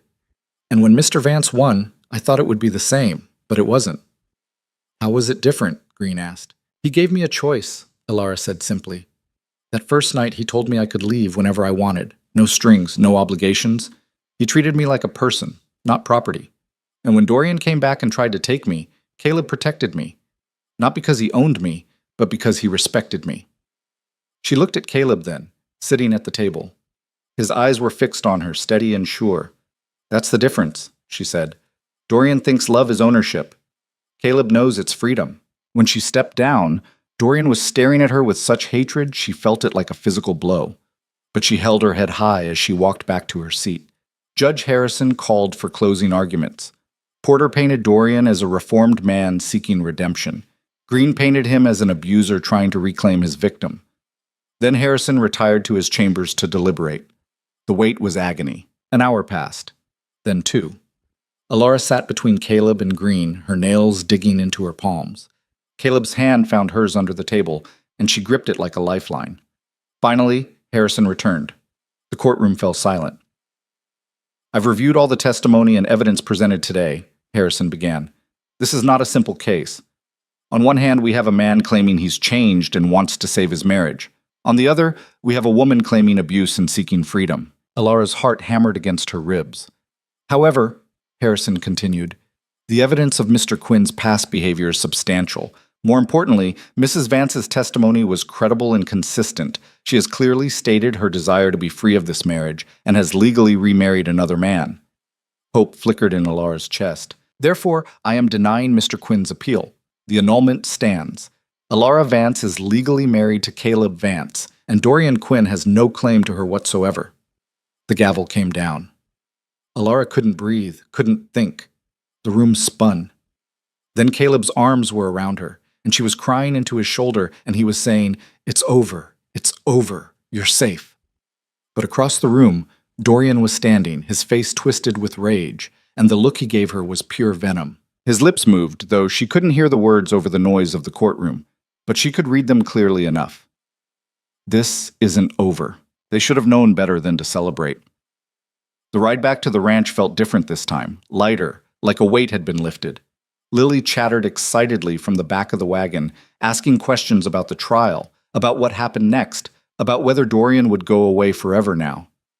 Yes, Alara told her, wanting to believe it. Yes, he's gone. But Caleb said nothing. His eyes kept flicking to the road behind them, his shoulders tense beneath his jacket. He'd strapped his rifle to the wagon seat before they'd left town, and his hand never strayed far from it. What is it? Alara asked quietly, so Lily wouldn't hear. Nothing, just being careful. But it wasn't nothing. Alara had seen Dorian's face in that courtroom, had read the promise in his eyes. Men like him didn't accept defeat. They waited. They planned. They struck when you thought you were safe. They reached the ranch just after sunset. The 2 hands Caleb had hired, Jack and Tom, were in the barn finishing evening chores. Everything looked normal, peaceful, too peaceful. Caleb helped Lily down from the wagon. Go on inside, get washed up for supper. Can I practice my reading after? Sure thing. He waited until she had disappeared into the house, then turned to Alara. I want you and Lily to sleep in the same room tonight, the one at the back, away from the windows. Alara's stomach tightened. You think he's coming? I think he might. Caleb pulled the rifle from the wagon. And I'd rather be ready and wrong than unprepared and right. He called Jack and Tom over, spoke to them in low tones. Alara caught fragments. Keep watch. Take shifts. Anyone approaches, you wake me. The hands nodded, their faces serious. They were young, barely 20, but they understood the gravity. That night, Alara lay in bed with Lily, curled against her side, the girls breathing soft and even in sleep. But Alara couldn't sleep. Every creak of the house, every whisper of wind made her pulse spike. Around midnight, she heard footsteps in the hall. She tensed, then relaxed when Caleb's voice came through the door. Just me, doing rounds. I'm awake, she whispered back. The door opened a crack. In the dim moonlight, she could see his silhouette. You should sleep. So should you. Can't. He stepped into the room, moved to the window. He pulled the curtain aside an inch, peering out at the dark yard. Something feels wrong. Caleb, shh. He held up a hand, listening. Elora strained her ears. At first, nothing. Then, there, a sound, faint but distinct. Horses. Multiple horses, moving slowly, trying to be quiet. Caleb's whole body went rigid. Stay here. Lock the door behind me. Don't open it unless you hear my voice. Caleb, wait. But he was already gone, moving silent as a ghost down the hallway. Elora heard his footsteps on the stairs, heard the back door open and close with barely a sound. She slipped out of bed carefully, not wanting to wake Lily, and went to the window. At first she saw nothing, then movement, shadows separating from shadows. Men. 4, maybe 5 of them, creeping toward the house from different directions. Her heart stopped. She recognized the lead figure even in the darkness. Dorian's walk, his posture. He'd brought help. A gunshot cracked through the night. Lily jerked awake with a gasp. What was that? Stay down, Elora hissed, pulling the girl off the bed and onto the floor. Get under the bed, now. But now, Lily. The girl scrambled under the bed frame. Elora grabbed the small pistol Caleb had left on the dresser. She'd learned to shoot over the past weeks, though her hands still shook when she held it. More shots. Shouting. The sound of splintering wood. Elora crept to the door, pressed her ear against it. Heavy footsteps downstairs. Men's voices. Not Caleb's. Find her, Dorian. He was in the house. Elora's mind raced. The window. Could they climb out? No, too high. They'd break their necks. The door was the only way out, and there were men between them and escape. Think. Think. Check upstairs, Dorian's voice came again, closer now. On the stairs. Elora looked at the bed where Lily was hidden, then at the door. She made a decision. She unlocked the door, slipped out into the hallway, and locked it again from the outside, pocketing the key. If they came for Lily, they'd have to break through. It would buy time. Then she moved toward the stairs, the pistol heavy in her hand. She reached the landing just as Dorian crested the top step. He saw her and smiled. There you are. 2 men flanked him, rough-looking types with guns drawn. Behind them, she could hear fighting still going on downstairs. Caleb's voice, shouting. A crash. Let me pass, Elora said, her voice steadier than she felt. I don't think so. Dorian took a step forward. You've caused me a lot of trouble, Elora. Time to come home. I am home. His smile faded. Don't make this harder than it has to be. You heard the judge. I'm not your wife. I'm not your anything. Judges can be wrong. Another step. And laws can be flexible. Especially out here where no one can see what happens. The threat was clear. Elora raised the pistol, hands shaking. Stay back. Dorian laughed. You ain't gonna shoot me. You don't have the spine. He was wrong. Elora felt something crystallize inside her. All the fear, all the rage, all the years of being small and silent and afraid, they condensed into something hard and bright. Try me, she said. For a moment, uncertainty flickered across Dorian's face. Then one of his men moved, reaching for her, and Elora pulled the trigger. The gun kicked in her hand. The shot went wild, punching into the wall beside the man's head. He dove back with a curse. Get her, Dorian snarled. The other man lunged. Elora tried to fire again, but he was too fast. He grabbed her wrist, twisted. The pistol fell from her grip, clattering down the stairs. His other hand clamped over her mouth as she tried to scream. Got her! Dorian strode forward, his face twisted with triumph and rage. You stupid girl! You really thought you could get away from me? Elora thrashed, tried to bite the hand over her mouth. The man holding her was too strong. Bring her downstairs, Dorian ordered. We're leaving. They dragged her toward the stairs. Elora fought every step, her heels scraping against the floor, her mind screaming for Caleb, for anyone. Then a door burst open at the end of the hall. Tom, the younger ranch hand, stumbled out with blood streaming down his face. His gun was drawn, wavering. Let her go, he slurred. Dorian barely glanced at him. Shoot him. The man holding Alara shifted, raising his gun. Tom fired first. The shot went wide. The return fire didn't. Tom went down hard. No! Alara's scream came out muffled against the hand, but the horror of it, this boy bleeding on the floor because of her, gave her a surge of desperate strength. She slammed her head backward, felt it connect with the man's nose. He yelped, his grip loosening just enough. Alara tore free and ran, not toward the stairs. Dorian blocked that path. She ran the other way toward the back of the house, toward the room where Lily was hidden. She had to get to her, had to protect her, had to... Footsteps pounded behind her. Hands grabbed her hair, yanking her backward. She fell hard, her head cracking against the floor. Stars exploded across her vision. Dorian was on top of her in an instant, his knee on her chest, his hands around her throat. "You've cost me everything," he hissed, his face inches from hers. "My reputation, my money, my pride. You think I'm letting you walk away?" Alara clawed at his hands, gasping for air. Black spots danced at the edges of her vision. A roar came from the stairs. Caleb appeared like an avenging spirit, blood on his face, murder in his eyes. He had no gun. It must have been lost in the fight downstairs. But he didn't need one. He hit Dorian like a freight train. They went tumbling, Dorian's hands ripping away from Alara's throat. She gasped, sucking in air, her vision clearing enough to see Caleb slamming Dorian's head into the floor. Once, twice, 3 times. Dorian's men moved in. Caleb caught the first one with an elbow to the jaw, sending him staggering. The second got his hands around Caleb's throat from behind. Alara forced herself up, her head spinning. The pistol. She dropped it downstairs, but there had to be something. Her hand closed on a heavy iron candlestick on the hall table. She swung it with everything she had. It connected with the skull of the man choking Caleb. He dropped like a stone. Caleb surged to his feet, breathing hard. Blood dripped from a cut above his eye. "Get Lily. Get out of the house. Not without you, what? Now, Alara!" Dorian was getting up, dazed but not down. The other man was too. And from downstairs came more shouting. Jack's voice, then a gunshot, then silence. Too much silence. Caleb shoved her toward the back bedroom. "Go!" Alara fumbled for the key, unlocked the door. Lily was there, pale and terrified, still under the bed. "Come on, sweetheart." Alara pulled her out.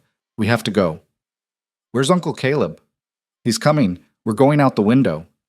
"But you said..." "I know what I said." Alara's voice was too sharp, but there was no time for gentleness. She grabbed the quilts from the bed, knotted them together with shaking hands. It wouldn't reach the ground, but it would get them close enough to drop without breaking bones. She tied one end to the bed frame, tested it. The knots held. Behind them, the sounds of fighting continued. Crashes, grunts, the meaty thud of fists on flesh. Alara opened the window, tossed the makeshift rope out. "You first. Climb down as far as you can, then drop. I'll be right behind you." Lily's eyes were huge with fear, but she nodded. She was her uncle's niece, brave when it counted. The girl climbed out, her small hands gripping the fabric. Alara watched her descend, held her breath when Lily reached the end and had to let go. The girl hit the ground, rolled, came up running toward the barn. Good. She'd be safe there. The hands kept weapons in the barn. Alara threw a leg over the windowsill, grabbed the quilts. A hand seized her ankle. She screamed. Dorian hauled her back inside, his face a mask of blood and rage. His nose was broken, his eyes wild. "You're not leaving," he snarled. "Not ever." He dragged her away from the window. Alara kicked, scratched, fought with everything she had, but he was stronger. He'd always been stronger. "Caleb!" The scream tore from her throat. Dorian slapped her, hard enough to snap her head to the side. "He's dead. They're all dead. It's just you and me now." No. No. Caleb couldn't be dead. She'd know. She'd feel it. Dorian started dragging her toward the hallway. Alara grabbed the doorframe, held on for dear life. He yanked harder. Her fingers were slipping. A shadow fell across the doorway. Caleb stood there, and he wasn't dead. He was bleeding, swaying on his feet, but very much alive. And in his hand was Dorian's own gun. "Let her go," Caleb said quietly. Dorian froze. "Vance, you thought wrong." Caleb raised the gun, aimed it steady despite the blood running into his eyes. "Let her go." For a moment, nobody moved. The world held its breath. Then Dorian's hand went to his belt. Alara saw the knife there. When had he gotten a knife? Saw him start to pull it. Caleb fired. The shot took Dorian in the shoulder, spinning him around. He hit the wall and slid down, leaving a smear of blood on the wallpaper. Caleb crossed the room in 3 strides, kicked the knife away, then hauled Alara to her feet. "You hurt?" "I'm fine. You're bleeding. Later." He pulled her toward the hallway. "We gotta check on the others." Downstairs was chaos. Jack was alive, conscious, nursing a nasty gash on his arm. One of Dorian's men was unconscious in the kitchen. Another had fled. They could hear hoofbeats fading into the distance. Tom was dead. They found him in the upstairs hallway, his eyes open, his young face peaceful in death. Alara felt bile rise in her throat. This boy had died protecting her, had taken a bullet meant for her. "I'm sorry," she whispered, kneeling beside him. "I'm so sorry." Caleb's hand was gentle on her shoulder. "It wasn't your fault. He died because of me. He died doing his job, protecting this family." Caleb's voice was rough with grief. He knew the risks. A sound from the bedroom made them both turn. Dorian was trying to crawl toward the window, one arm useless, leaving a trail of blood. Caleb walked over, planted a boot on Dorian's back, pinning him. "Where do you think you're going?" "You shot me," Dorian gasped. "You can't— The law," Caleb said, "is going to put you in prison for home invasion, attempted kidnapping, and murder, if you're lucky. If you ain't, they'll hang you." Dorian twisted to look up at him, his face pale. "This ain't over." "Yeah," Caleb said tiredly. "It is." Sheriff Hackett arrived an hour later with 6 deputies. Someone in town had heard the gunshots, raised the alarm. They took Dorian and his surviving men into custody, along with statements from everyone at the ranch. The doctor came and treated the wounded. Caleb's cut required 7 stitches, Jack's arm needed bandaging, Alara's throat was bruised but not seriously damaged. Tom's body was taken away, respectful and somber. By the time the sun rose, the ranch was quiet again. Empty. The house smelled like blood and gunpowder. Lily sat in the kitchen, wrapped in a blanket, her face blank with shock. Alara sat beside her, holding her hand, neither of them speaking. Caleb stood at the window, staring out at nothing. "Is it over now?" Lily asked finally, her voice small. Alara looked at Caleb. He turned from the window, his face exhausted but certain. "Yeah," he said. "It's over." "Promise?" "I promise, little bit. Dorian's going to jail. He ain't never getting out." "What about his friends?" "They'll go too. The law's got 'em dead to rights." Caleb crossed to them, knelt in front of Lily. "You're safe now, both of you, I swear it." Lily threw her arms around his neck, and he held her tight. Over the girl's head, his eyes met Alara's. They'd won. Barely. By the skin of their teeth and the grace of luck. But they'd won. The trial was swift. With multiple witnesses and overwhelming evidence, Dorian and his men were convicted of home invasion, attempted kidnapping, assault, and the murder of Tom Baker. Dorian got 20 years. His accomplices got 10 each. The judge made it clear. There would be no appeals, no second chances. Justice for once had teeth. Alara testified again, but this time was different. She wasn't scared. She wasn't small. She stood in that courtroom and spoke the truth with her head held high, and when Dorian tried to interrupt, tried to spin his lies, the judge silenced him. "You've said enough, Mr. Quinn. More than enough. I've heard Mrs. Vance's testimony, and I believe her. You are a violent, dangerous man, and you will pay for your crimes." When the sentence was read, Dorian's face crumpled. He looked at Alara one last time, and she saw nothing there but pathetic desperation. She felt nothing. No triumph, no satisfaction, just relief and exhaustion. Outside the courthouse, Caleb was waiting with Lily. The girl ran to Alara, and Alara caught her, held her close. "Is he gone?" Lily whispered. "He's gone," Alara confirmed. "For good this time." They went home. The ranch needed repairs, bullet holes in the walls, blood to scrub from the floors, windows to replace. They worked together, the 3 of them, putting the pieces back in order. It took weeks. Slow, hard weeks of rebuilding. They hired a new hand to replace Tom. An older man this time, weathered and quiet, who asked no questions and did good work. They buried Tom in the small cemetery on the edge of the property, under a tree that would bloom white in the spring. Lily wrote his headstone inscription in her careful handwriting. Tom Baker. Brave and true. Winter came, cold and sharp. The orchard went dormant, but Alara checked it every day, looking for signs of damage, making sure the irrigation lines hadn't frozen. Caleb caught her out there one afternoon, standing among the bare trees, her breath misting in the cold air. "What are you thinking about?" he asked. "Everything we almost lost," she said. "Everything we managed to keep." He came to stand beside her.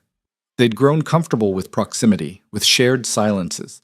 The marriage was still being defined, still finding its shape, but it was real now, tested and proven. "Tom's funeral," Alara said suddenly. "When you read that passage about the land giving back what you put into it, that wasn't from any book, was it?" Caleb shook his head. "No, just something my father used to say. He worked this land before me, taught me that nothing worth having comes easy, but if you're willing to do the work, the land remembers, rewards you for it. Do you believe that?" "I'm starting to." He gestured at the orchard. "You save these trees, put in the work. Come spring, they'll bloom. That's the land keeping its promise." "And us?" Alara asked. "What are we?" Caleb looked at her, really looked. "We're people learning to keep our promises, too." That night, Alara knocked on Caleb's bedroom door. He opened it, surprise crossing his face. "Everything all right?" Yes." She took a breath. "I was thinking about what you said, about the marriage being whatever we make it." "Yeah? I don't want separate rooms anymore." Caleb went very still. "Alara, I'm not saying," she stumbled over the words, "I'm not ready for everything, but I'm tired of being alone. And you're my husband. I want to wake up next to my husband." Something in his expression softened. "You sure?" "I'm sure." He stepped back, letting her into the room. It was sparse, a bed, a dresser, a chair, lived in, but not cluttered. They lay down on opposite sides of the bed, just like that first night weeks ago. But this time felt different. This time was a choice made freely, with clear eyes and an open heart. "Thank you," Caleb said into the darkness. "For what?" "For trusting me. For choosing this. For choosing us." Alara rolled to face him. In the dim moonlight, she could see his profile, the strong line of his jaw, the curve of his mouth. "Thank you for giving me something worth choosing," she said. His hand found hers between them. They fell asleep like that, fingers intertwined, and for the first time in her life, Alara felt completely safe. Spring arrived like a promise kept. Alara woke one morning in early March to find Caleb already gone from bed, the sheets cool where he'd lain. She dressed quickly and went downstairs to find him standing at the kitchen window, coffee in hand, staring out at something she couldn't see. "What is it?" she asked. He turned, and his face held something she'd rarely seen there, pure, unguarded joy. "Come look." She crossed to the window and followed his gaze to the orchard. At first, she didn't understand what she was seeing. Then it hit her. Blossoms. The trees were covered in them. White and pink flowers clustered on branches that had been skeletal just weeks ago. The entire orchard looked like it had been touched by snow, except this snow was alive, trembling in the morning breeze. Alara's hand flew to her mouth. "They made it." "They did." Caleb's voice was rough with emotion. "You saved them." "We saved them," she corrected, but she couldn't tear her eyes away from the sight. All those months of work, of doubt, of not knowing if it would be enough. And here was the answer. Life persisting. Beauty returning. Behind them, Lily's footsteps pattered down the stairs. "What are you looking— Oh!" The girl pressed her face to the window. "They're blooming. Alara, they're really blooming." "I see it, sweetheart." Lily grabbed Alara's hand. "Can we go see them, up close?" "After breakfast," Caleb said, but he was smiling. "Don't want to rush a miracle." They ate quickly, barely tasting the food, and then all three of them walked out to the orchard together. The morning sun filtered through the blossoms, painting everything in soft light. The air smelled sweet, like honey and hope. Lily ran ahead, weaving between the trees, laughing. It was a sound Alara had heard more and more over the winter months, but it still made her chest tight with gratitude every time. "She's happy," Caleb said quietly. "She is." Alara watched the girl spin in circles, arms outstretched. "Hard to believe she's the same child who barely spoke 6 months ago." "That's your doing." "It's all of us." Alara turned to him. "She needed a family. We gave her that." Caleb's hand found hers, their fingers lacing together naturally now. It had taken time, this comfort between them.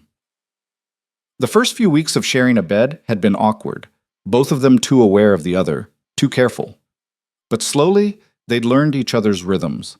The way Caleb slept on his back, one arm flung out. The way Alara curled on her side, always facing the door until Caleb had gently pointed out she didn't need to watch for danger anymore. They still hadn't crossed certain lines. Alara wasn't ready, and Caleb never pushed. But there were small intimacies now, his arm around her shoulders on cold evenings, her hand on his back when he was tired, the way they sat close enough that their legs touched. It was enough. For now, it was enough. "I got something to tell you," Caleb said, his tone shifting to something more serious. Alara's stomach tightened. "What?" "Nothing bad," he said quickly, reading her face. "Just, I got a letter yesterday from the county land office." "And?"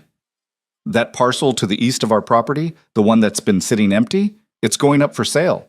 20 acres of good land, including a creek." Alara knew the parcel. She'd ridden past it with Caleb during the winter. "You want to buy it?" "I want to buy it for you." She blinked. "What?"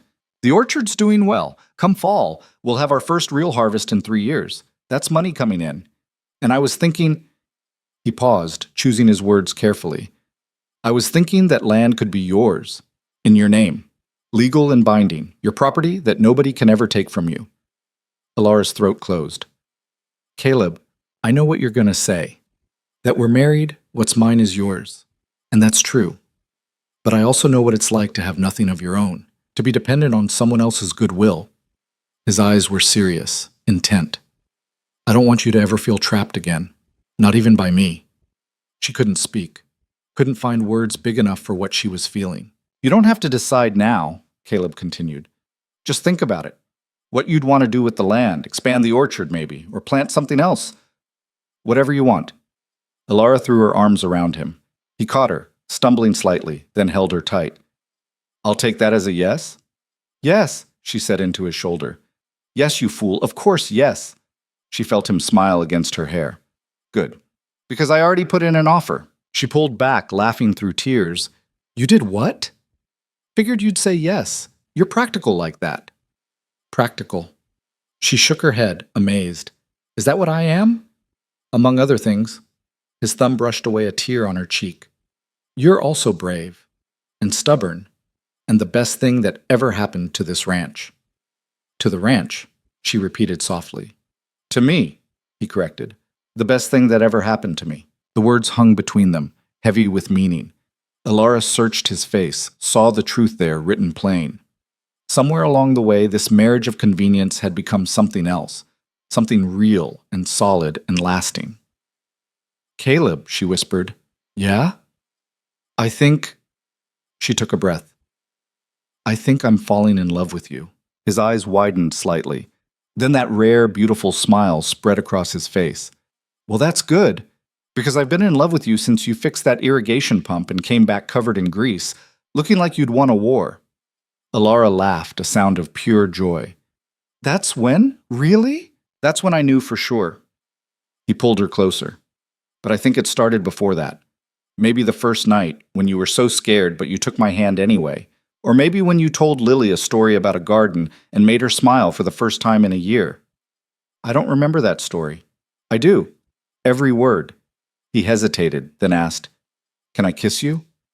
It was such a simple question, but it meant everything. The asking, the waiting for her answer, the respect in it.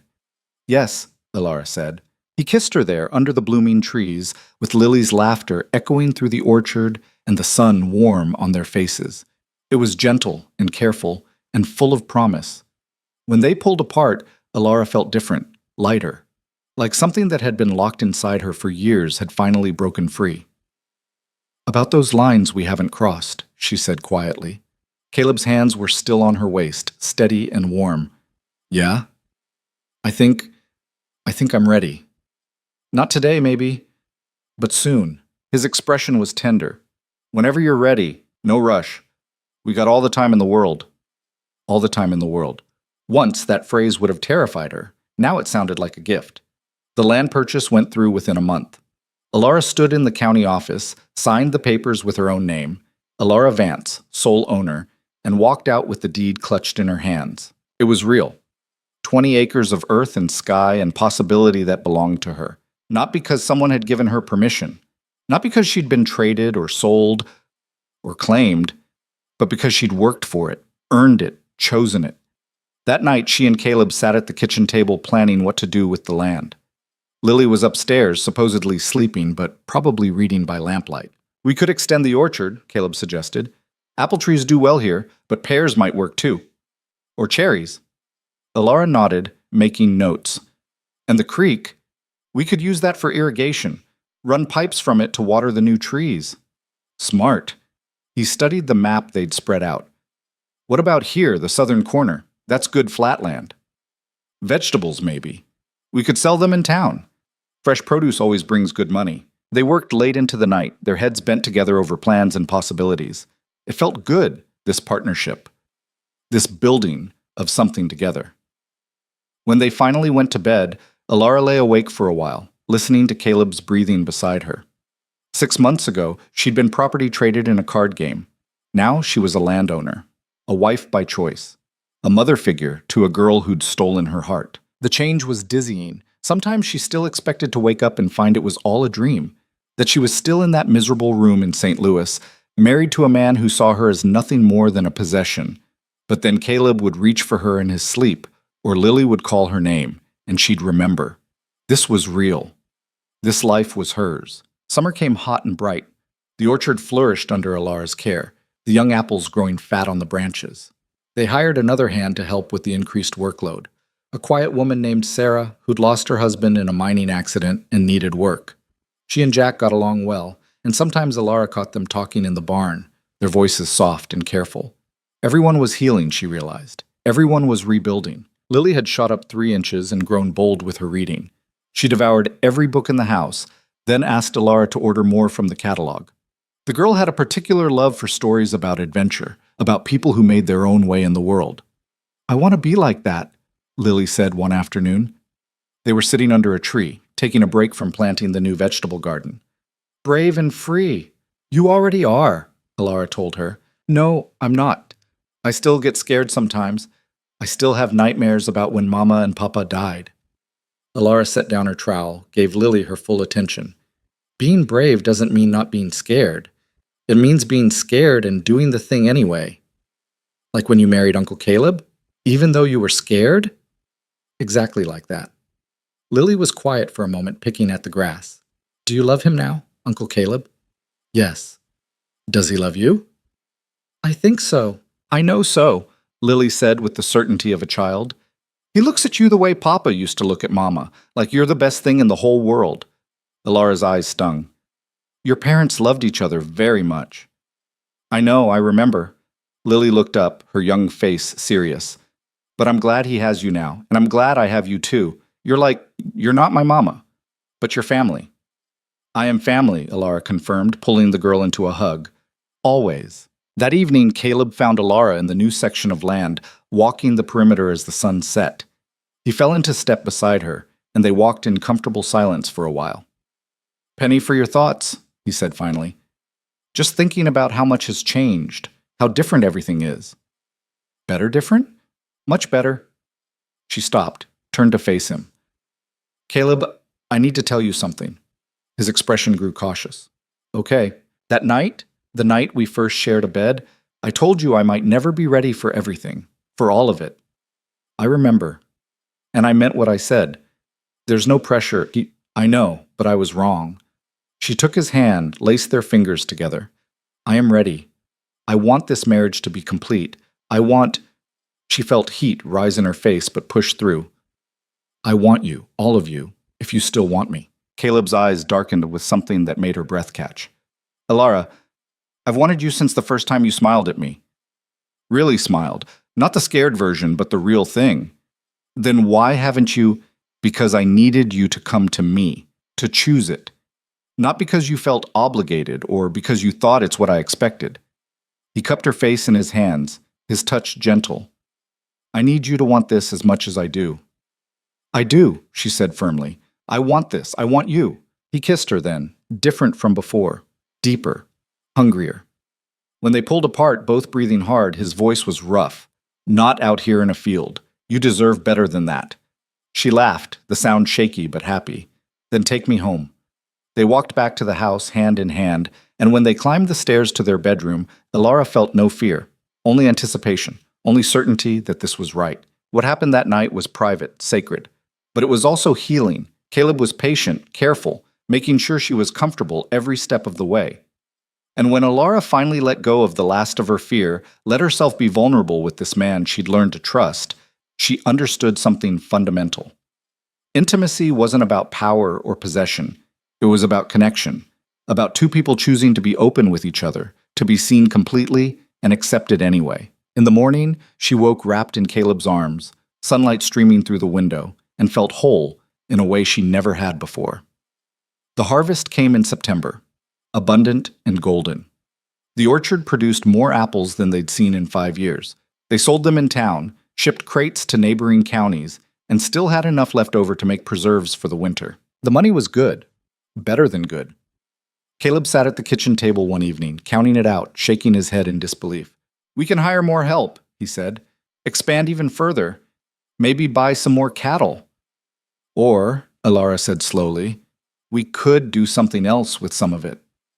Like what? She'd been thinking about this for weeks, turning the idea over in her mind. "Lily needs proper schooling, more than we can give her here. There's a girls' academy in Austin. It's expensive, but worth it," Caleb finished. He looked thoughtful. "She'd have to board there. We'd only see her on holidays." "I know. It would be hard. But she's so smart, Caleb. She deserves the chance to learn, to become whatever she wants to be." "Let's ask her," he decided. "See what she thinks." When they presented the idea to Lily that evening, the girl's face went through a journey of emotions: excitement, fear, uncertainty, and finally determination. "I want to go," she said, "but I'll miss you both so much." "We'll miss you too," Alara assured her, "but this is your chance, your choice." "And I can come home for visits?" "Every holiday," Caleb promised, "and we'll write letters. Lots of them."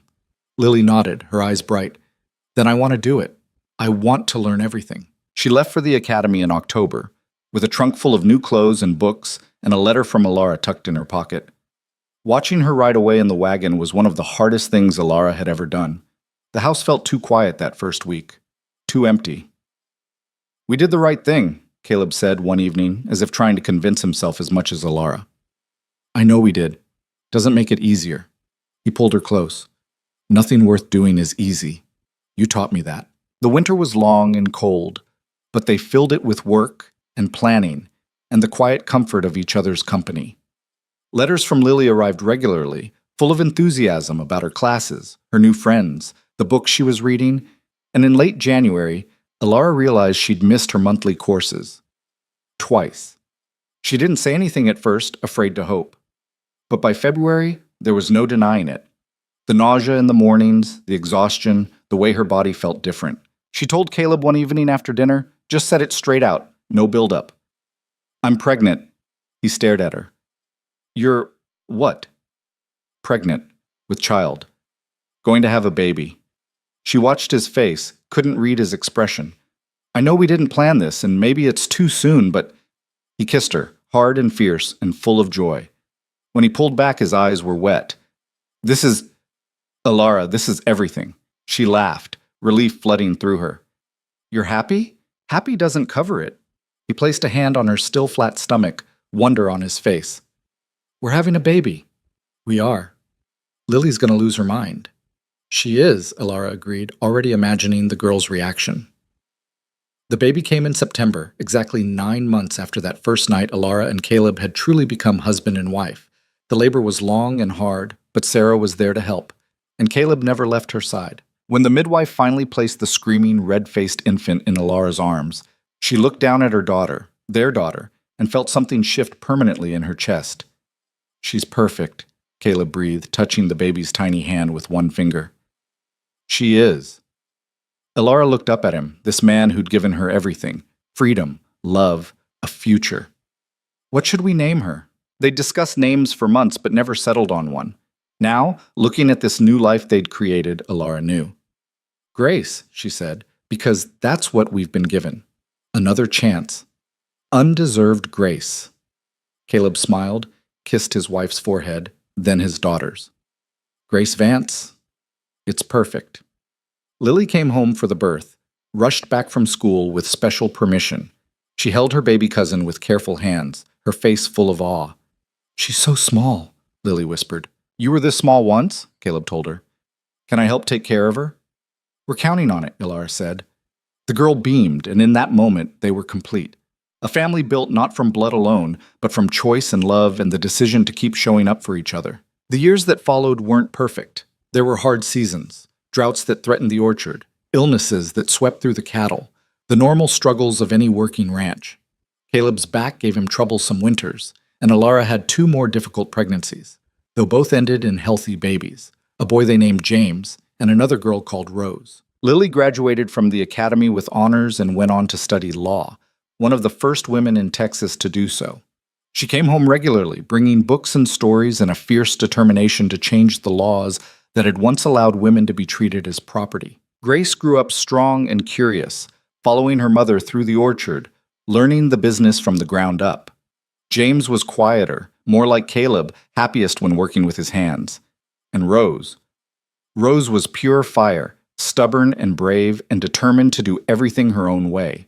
Through it all, Ilara and Caleb built something lasting. Not just the ranch, which prospered beyond their wildest dreams, but a partnership based on mutual respect, on the daily choice to love each other even when it was hard. There were arguments, of course, disagreements about money, about how to raise the children, about whether to expand the ranch or stay small. But they learned to fight fair, to listen, to compromise. And at the end of every day, they still lay down in the same bed, still reached for each other in the darkness, still grateful for the life they'd built together. One evening, 20 years after that first night, Ilara had arrived at the ranch as a prize won in a card game. She and Caleb sat on the porch watching the sunset. Their children were grown now, Grace married to a neighboring rancher, James running the cattle operation, Rose away at university. Lily was a successful lawyer in Austin, fighting for women's rights. The orchard was in full bloom, just like that first spring. But it was bigger now, more productive, a testament to years of care and attention. "You ever think about how we started?" Caleb asked. Ilara smiled. "Sometimes. It feels like a different lifetime." It was. He took her hand, their fingers fitting together like they'd been made for it. "You were so scared that first night. I didn't think you'd last a week. I didn't think I'd last a day." She turned to look at him, this man she'd spent half her life with. His hair was graying now, his face more lined, but his eyes were the same, steady, true. "But you gave me something to stay for." "What was that?" "Hope. The possibility that life could be different, better." "And was it?" "Better, I mean." Ilara thought about everything they'd been through, the fear and the fighting, the losses and the victories, the quiet moments and the loud ones, the way they'd learned to be partners, parents, friends. "It was better than I ever imagined," she said honestly. "You know why?" "Why?" "Because it was mine. Every choice, every step, mine to make. You gave me freedom, and I chose you. Every day, I chose you." Caleb's eyes were bright. "And I chose you. Best decision I ever made." They sat in silence for a while, watching the sun paint the sky in shades of orange and red. The orchard rustled in the evening breeze, and somewhere in the distance a bird sang. "You ever regret it?" Ilara asked. "That night in the saloon? You could have folded, let someone else deal with it." "Not once," Caleb said firmly. "Winning you was the best hand I ever played. I wasn't a prize to be won." "No," he agreed. "You were a person who needed a chance, and you took that chance and turned it into something beautiful. This ranch, our kids, everything we built, that's all you." "It's all us," she corrected. "Together." The sun dipped below the horizon, and the first stars began to appear. Inside the house, the lamps were lit, casting warm light through the windows. It looked welcoming, like home. And that's what it was, Ilara realized. Not because of the building or the land, though she loved both, but because of the people who'd lived here, loved here, chosen each other here. She thought about that scared girl who'd stepped onto this porch 20 years ago, not knowing if she'd found salvation or another kind of prison. She wished she could tell that girl what Ilara knew now, that freedom isn't given, it's claimed. That love isn't about possession, it's about partnership. That broken things can heal if you give them time and care and the space to grow. That you can lose everything and still build a life worth living. That choosing yourself is the first step to choosing anything else. Caleb squeezed her hand. "What are you thinking about?" "Everything," Ilara said. Nothing, just how lucky I am. We both are. They stood, went inside together. The house was warm, full of memories and the ghosts of laughter. Their whole life was here, in the scratches on the kitchen table where the children had done their homework, in the coat hooks by the door that still held Caleb's jacket and Alara's shawl, in the bedroom upstairs where they'd shared 20 years of nights. This was home. Not because she'd been brought here against her will, but because she'd chosen to stay, had put down roots, had built something worth keeping. And in the end, that was what mattered. Not how you started, but what you made of the journey. Not the cards you were dealt, but how you played them. Alara had been traded like property, treated like she was worth less than poker chips. But she'd refused to accept that as her story's ending. She'd fought for her freedom, claimed her future, and built a life on her own terms. She was proof that no matter how dark the beginning, you could write yourself a better ending. That love could heal, that hope could persist, that courage could triumph. And standing in the kitchen of her home, her husband beside her, and the weight of all their years settling warm around them, Alara knew one thing for certain. She was finally, completely, beautifully free.